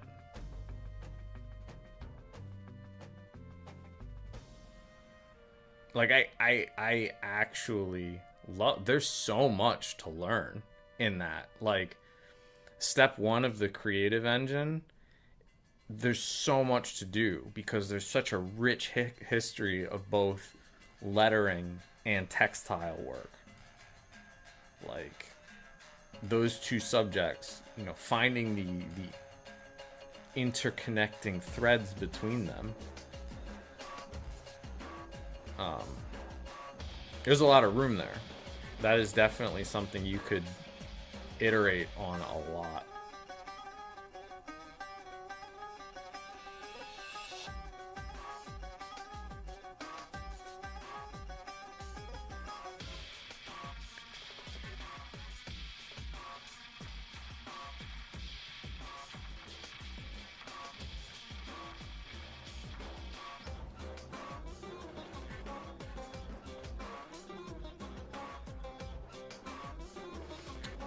So the thing that I really like about, you know, observing all of this is that you might end up, you know, picking up more skills because you're like, I want, you know, I want my expression to have like a certain kind of creative flair I don't think I'll get with these other mediums. So there's always the potential for more learning, which I think is a really great aspect of art. But also, you know, I sculpt and I cast a lot, but I don't have to be in this particular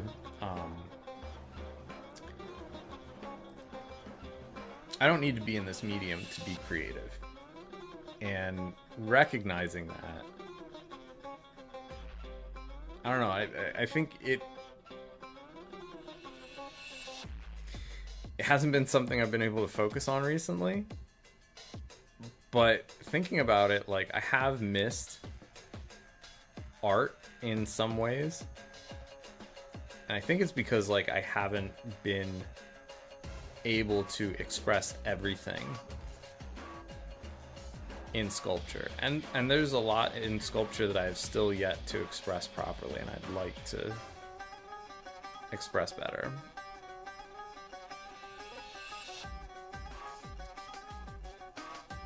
But yeah, sometimes getting like good at something is more or less understanding the pathway, like how to where you're starting and where you're going.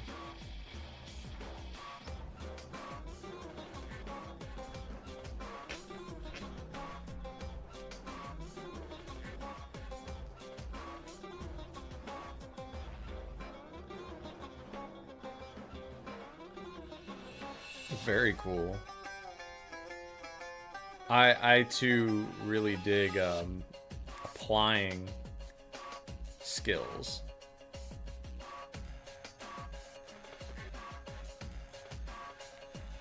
I feel like you're getting something out of your applied knowledge that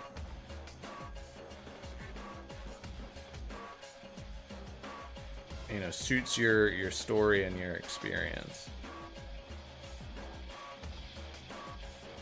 And you know what? Your story and experience can change, and that's okay.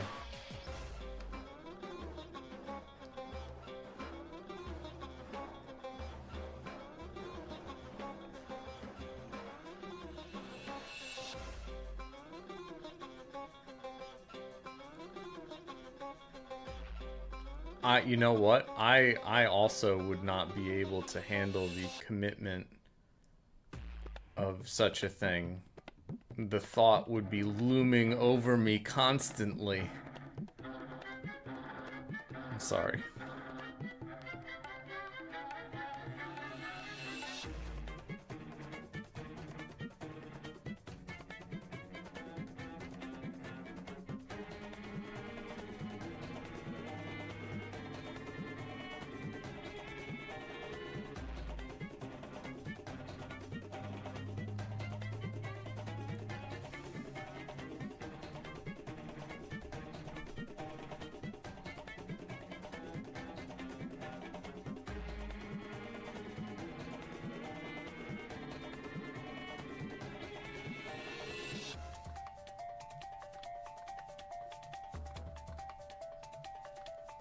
This has gotten significantly more round as I've been working on it, so that's good. Still got a little bit of a ways to go.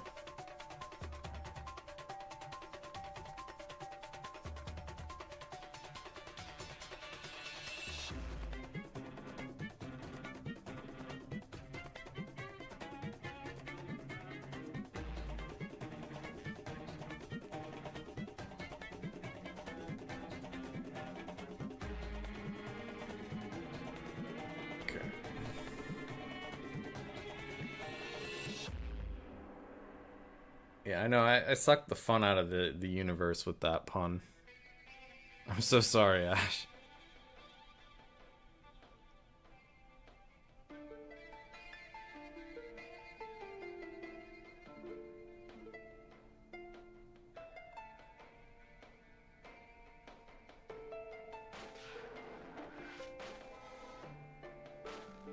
There we go. Okay.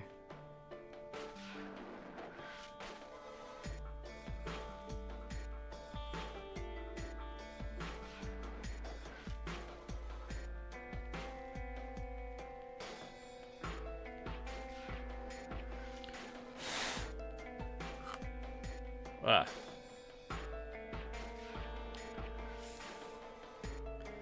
Oh man, Hades 2 is out. Full release.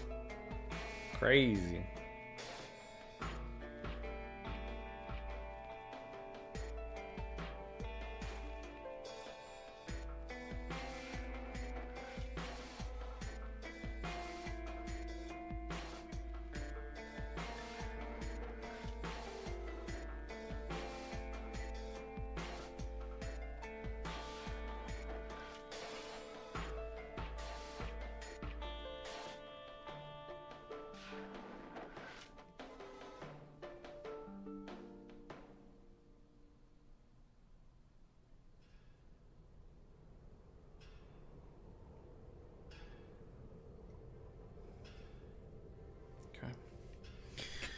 More melting.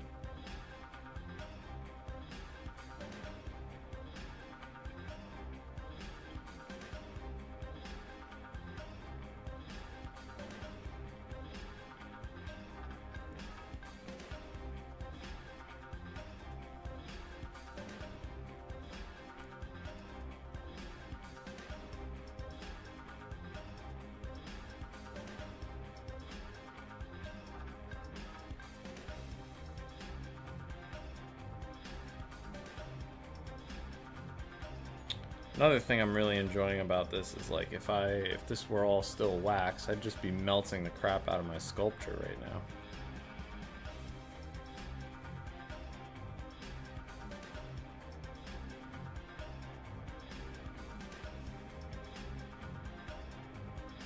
I wouldn't have this much control with my hot tool.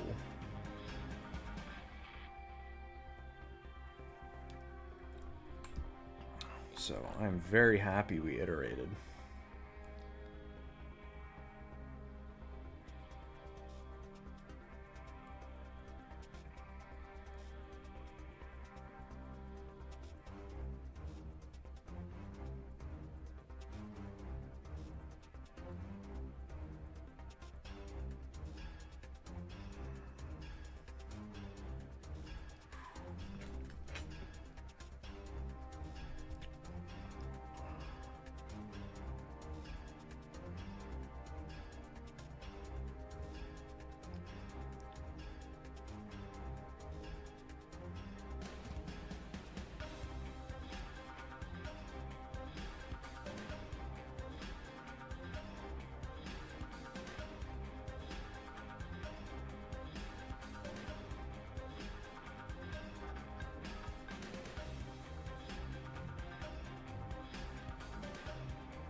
So how about you, Chikome? How are you doing? What are you up to? How was your weekend?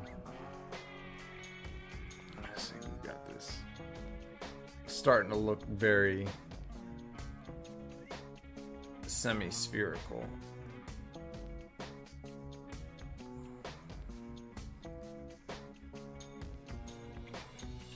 I could go faster at this. I do know that I could get this done much faster, but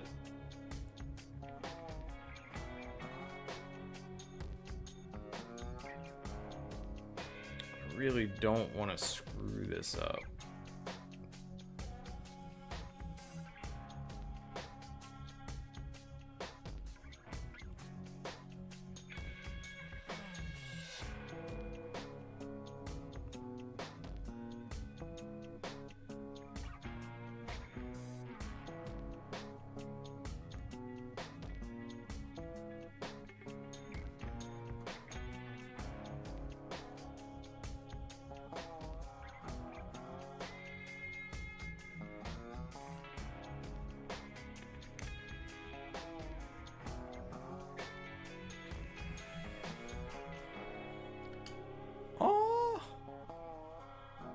That's amazing.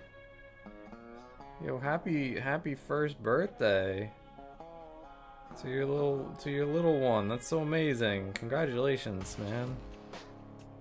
1 year is a very important milestone.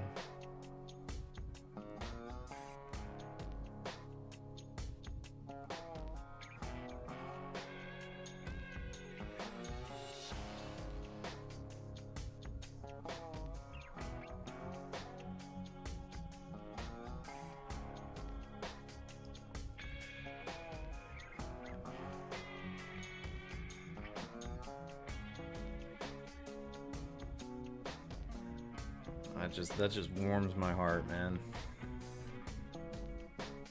Oh, yes. Congratulations, man.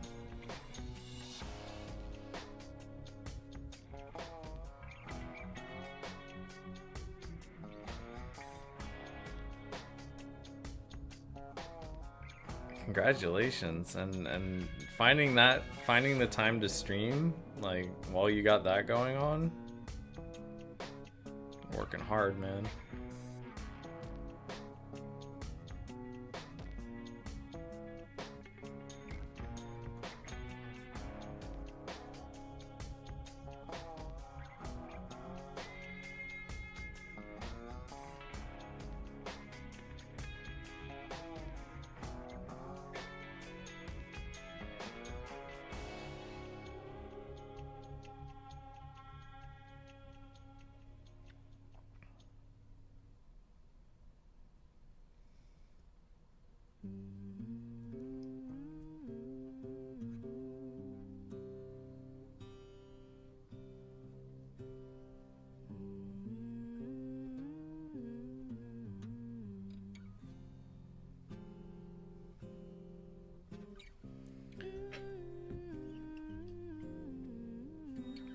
You've been thinking about the creative engine, but very ugly things come to mind.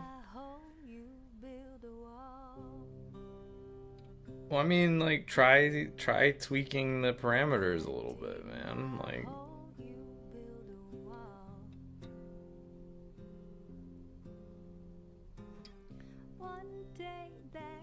what kind of a statement would you like to make?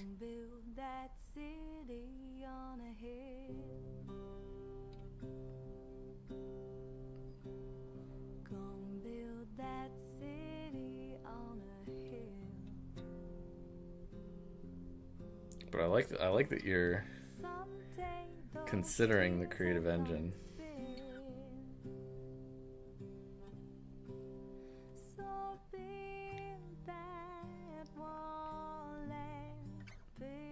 It takes practice.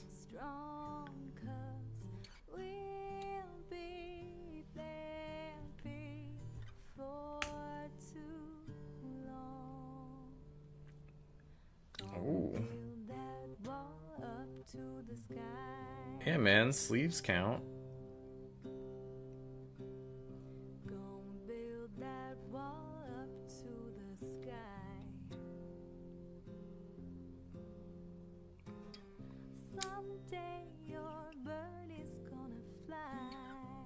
Tattoos are hecka fun.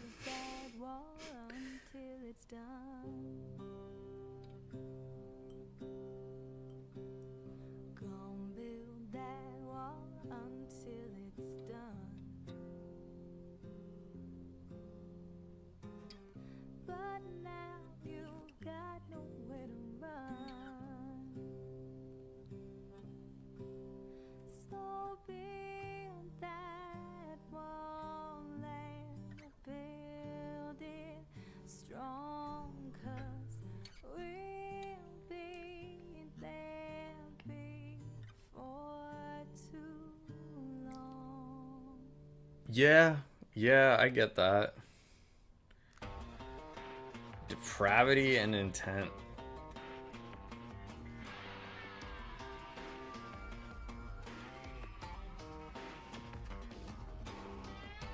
Like, are you thinking about that in the context of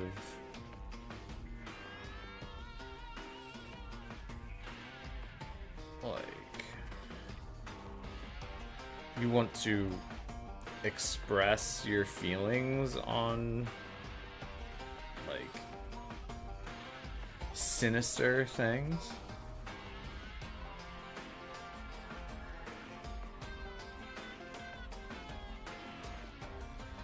Is it sinister or is it just depraved? I don't know, man. That is quite the expression. Like, I'm not judging, I'm just saying, like, I would have to work myself up to that kind of a creative thing. I would have to build myself up to that expression.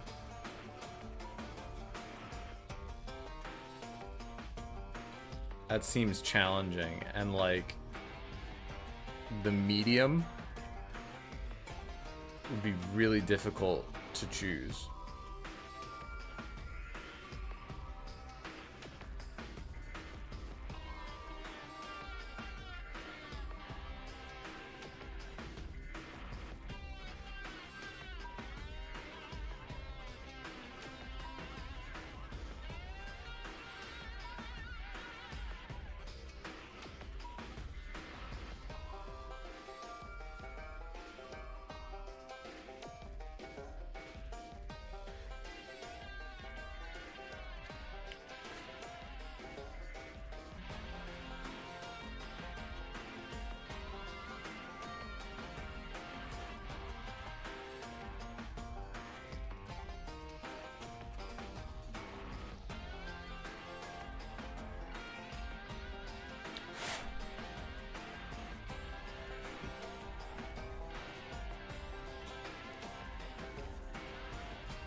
Some expo by Liliana Porter, and she used tiny sculptures on canvas or the ground to hyper-emphasize different concepts. So I want to do something like that. Okay.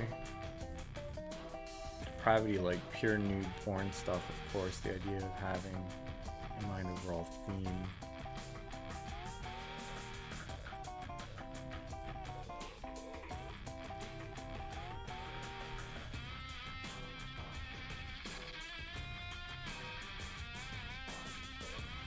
Okay.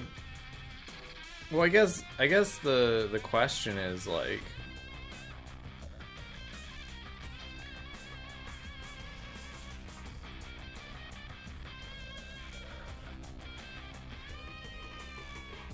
I think the thing that would challenge me the most is like, I'd have to have a firm and hard opinion on like what I truly believe porn to be.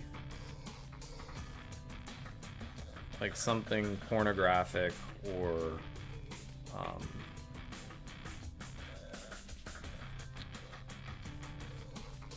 I guess socially challenging about, you know, the sexualized human body. I'd have to like really know what I thought about that in order to Um,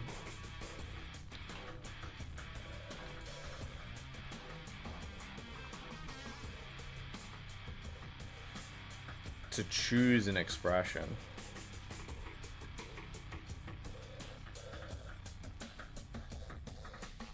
I'm gonna take a look at this.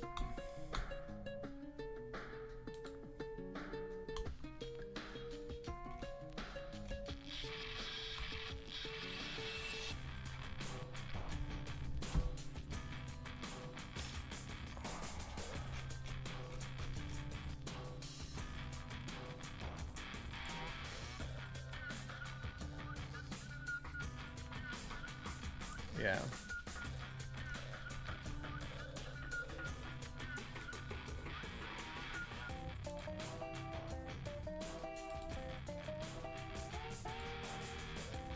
So this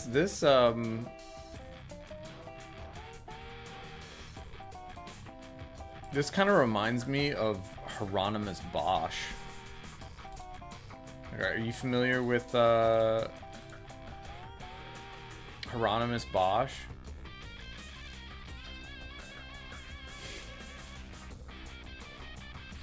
He's the OG. He's the OG.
Ew, so this eye is like turning out looking real good.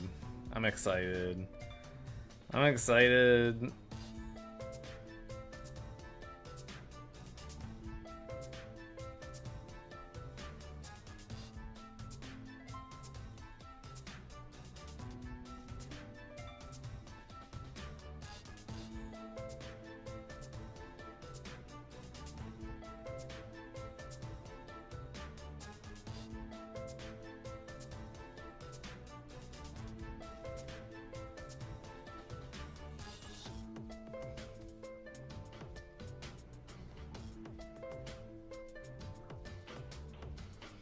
Alright, time to get the magnifiers in.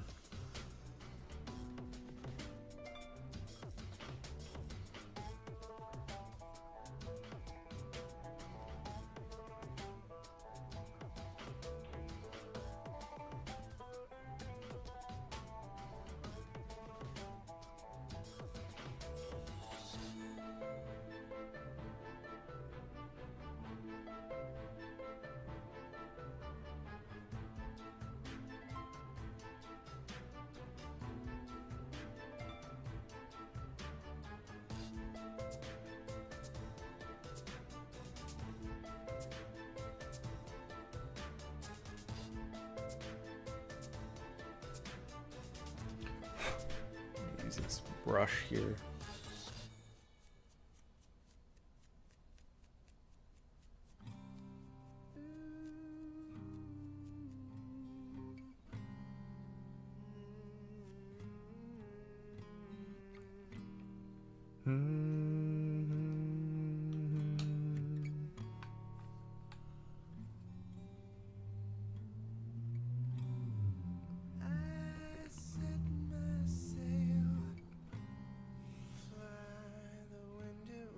Take me back to my home.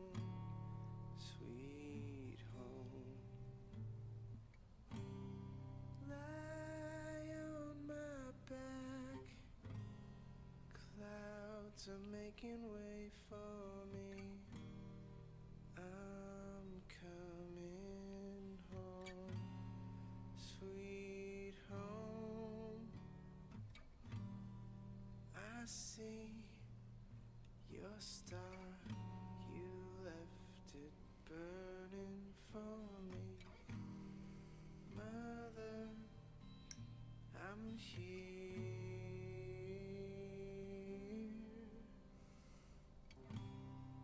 Eyes open wide, feel your heart and it's glowing. I'm welcome home, sweet home.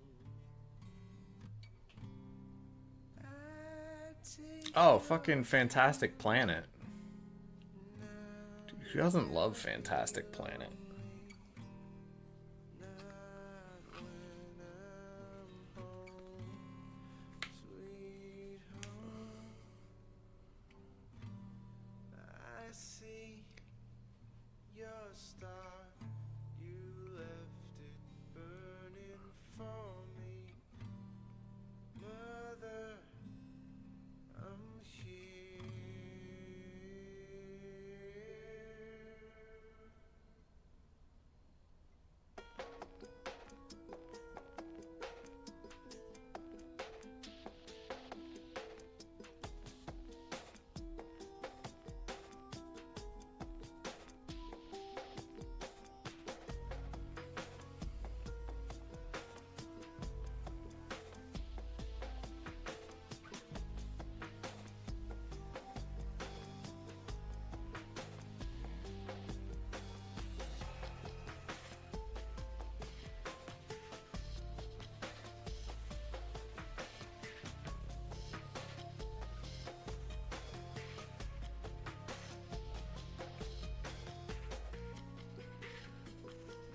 I love how this OST just keeps going. It's so good.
More brushes.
Oh, that's looking good.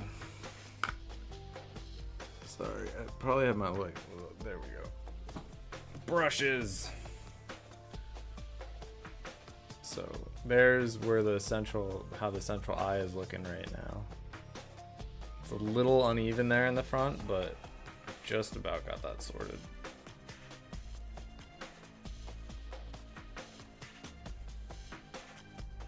Welcome, welcome, Belsing.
Yeah, I mean, you're far from annoying, text, my friend.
Under the light. There's a little bit.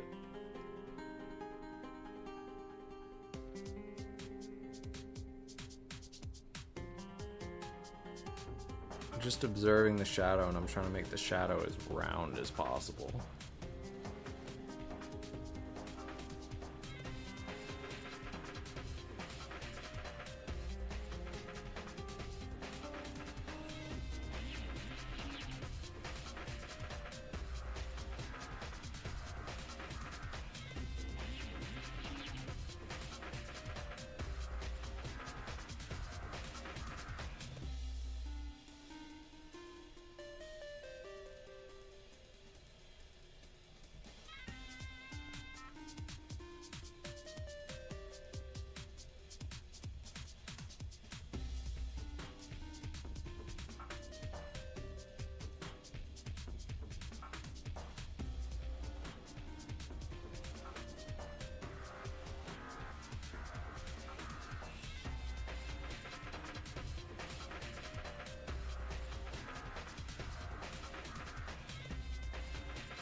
Oh.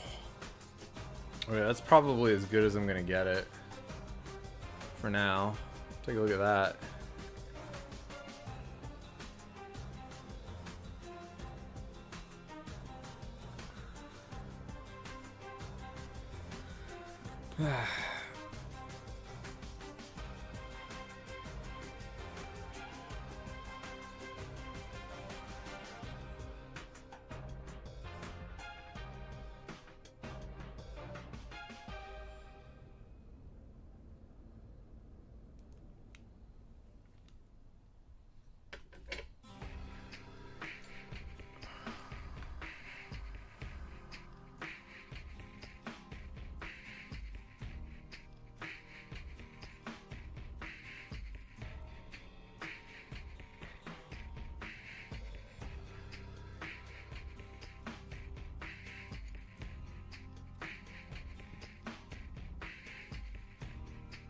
I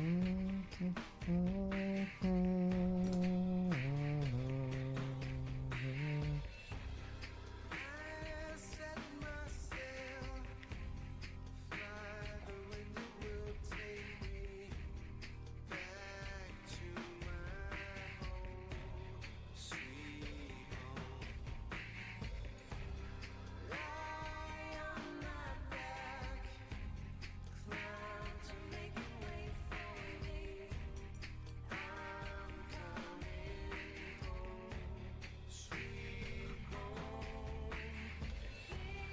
I see your star, you left it flying for me. Mother, I'm here. These are challenging subjects. You are pushing yourself. I appreciate that.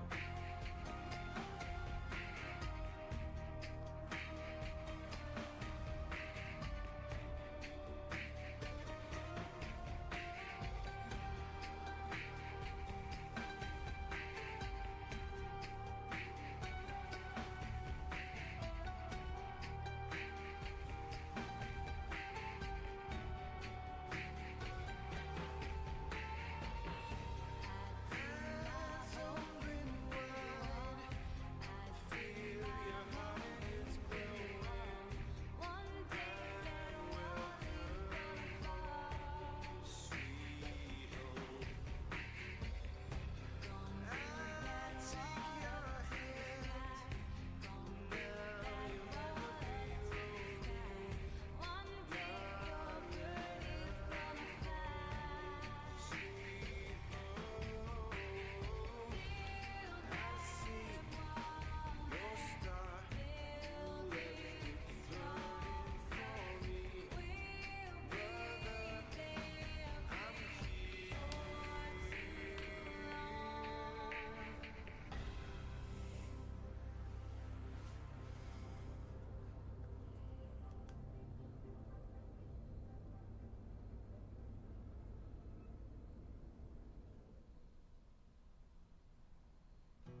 Oh, friggin' another fantastic soundtrack. Apparently, they've got the Hades 2 soundtrack up.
All right, okay. The resin I use for keycaps, I like to let it cure for about 5 hours.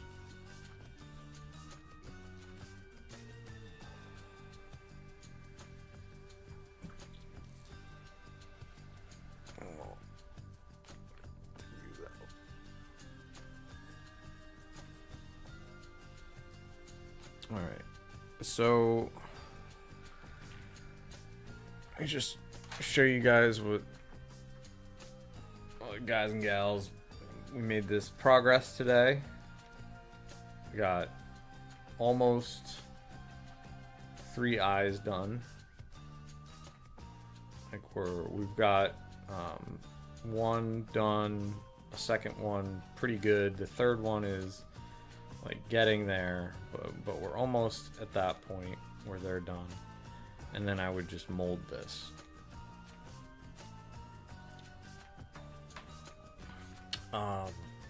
It's getting to be midnight, so I'm going to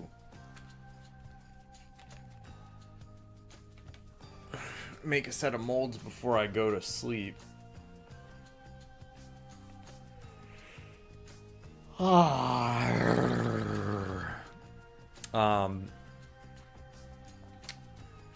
My vial of fundraising piss has not moved an inch, but that's okay. I wasn't expecting it to. I really wasn't expecting it to, but we didn't stream that much tonight. I'll be streaming again tomorrow. I'll bring the vial of piss back. Tell your friends we're gonna be doing this. But what's night camp? That's a good question. So night camp is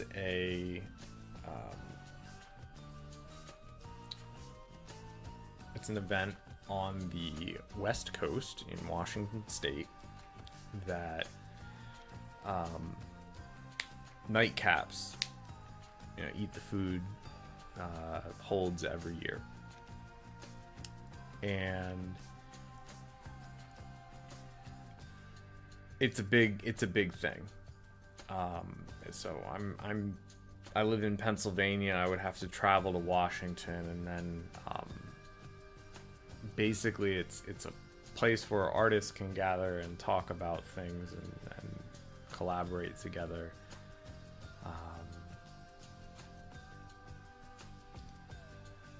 Generally do stuff. They do things out there. I would like to go this year. It's only in a couple days. So I'm just taking what I can. And if we hit my measure of fundraising, then it'll work. We'll make it work.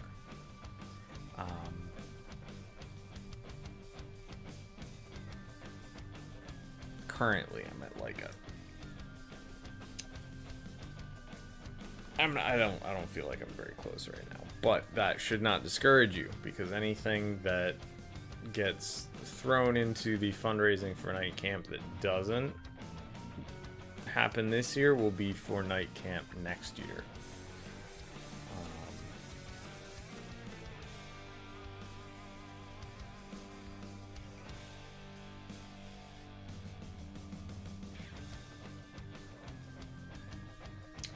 And yeah.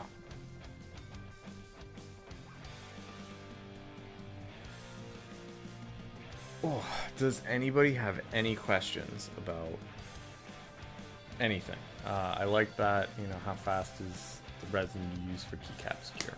That was a good question.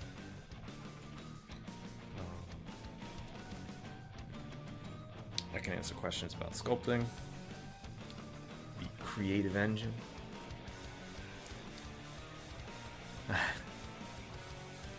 Well, thank you for lurking too, I appreciate it. You need not ask questions. Nobody really needs to ask questions, but if there aren't any, I will excuse myself. It's been a blast. I love doing this for you guys. In terms of molding the eyes, okay?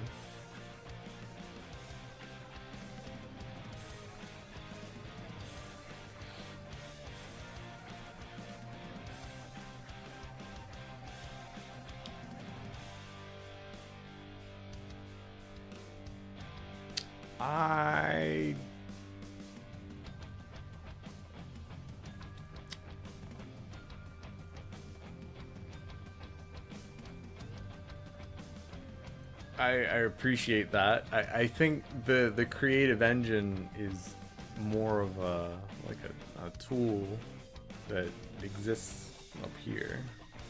If you know the parts, you can get it running.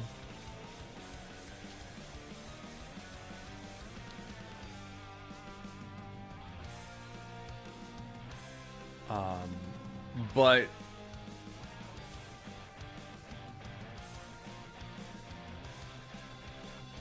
this I'm hand sculpting these shapes. So object to model them off of.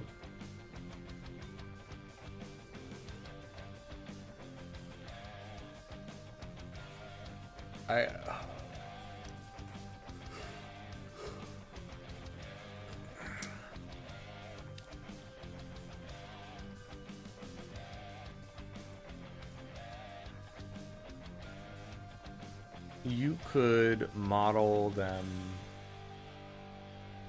really, you could have cubic eyes. It's all just limited by how you, the artist, believe that expression that I was talking about, like in the creative engine. Like the thing I'm trying to express here is Oni Thulu. And Oni Thulu's eyes,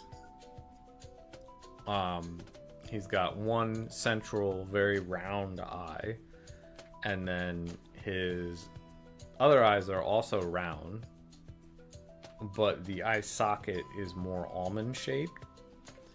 So these eyeballs will be relatively round, but because of the socket, they're going to appear somewhat ovoid.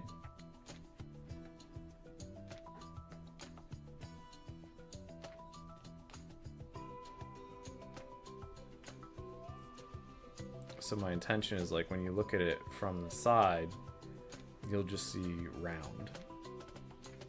And right now the shadow on this eye is kind of ovoid, and that's gonna change to be more like the shadow on this eye, which is more rounded.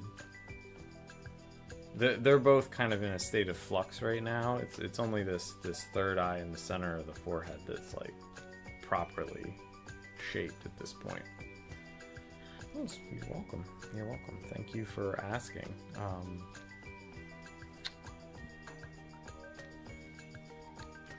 It's a good kind of curiosity to have.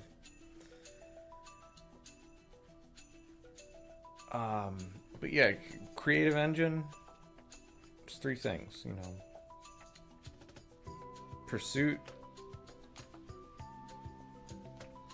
expression, medium.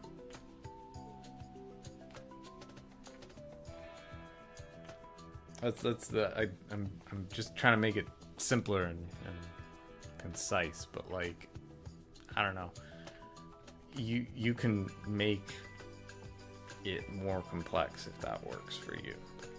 It's just kind of like a basic framework, and then the concept is like, even what you want to make, like your initial idea has to start with, well, it doesn't have to, but what I'm saying is, like, at its core there is an expressive element to it.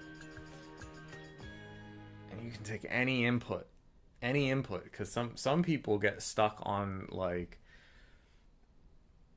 I'm lacking inspiration, so I can't create. And it's like, okay, well, you could not have really great inspiration, but you can still have really great expressions that you could be making, or that one could make.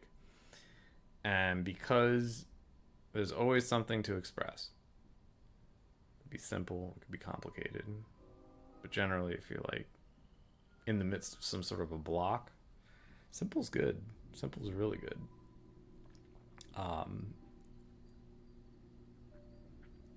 There's always something to express over, but like the inspiration that makes it that next step, like what I was talking about earlier when I gave an example of something that I ran through the engine.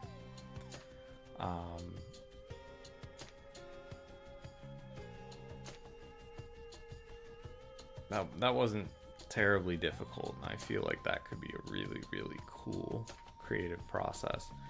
By the way, the really, really cool creative process would be making a bunch of mummies throwing gang signs. Because they're the OG gangsters.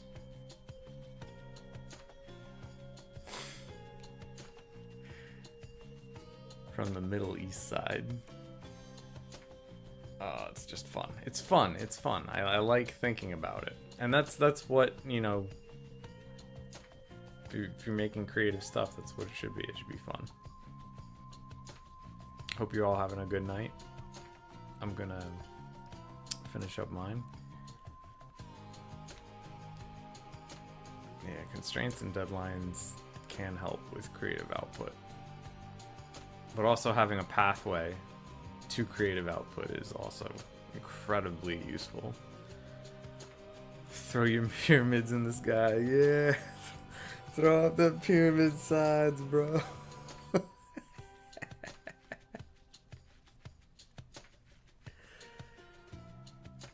Oh, dude, so glad you did. Thank you all so much again. Have a good one. Bye-bye.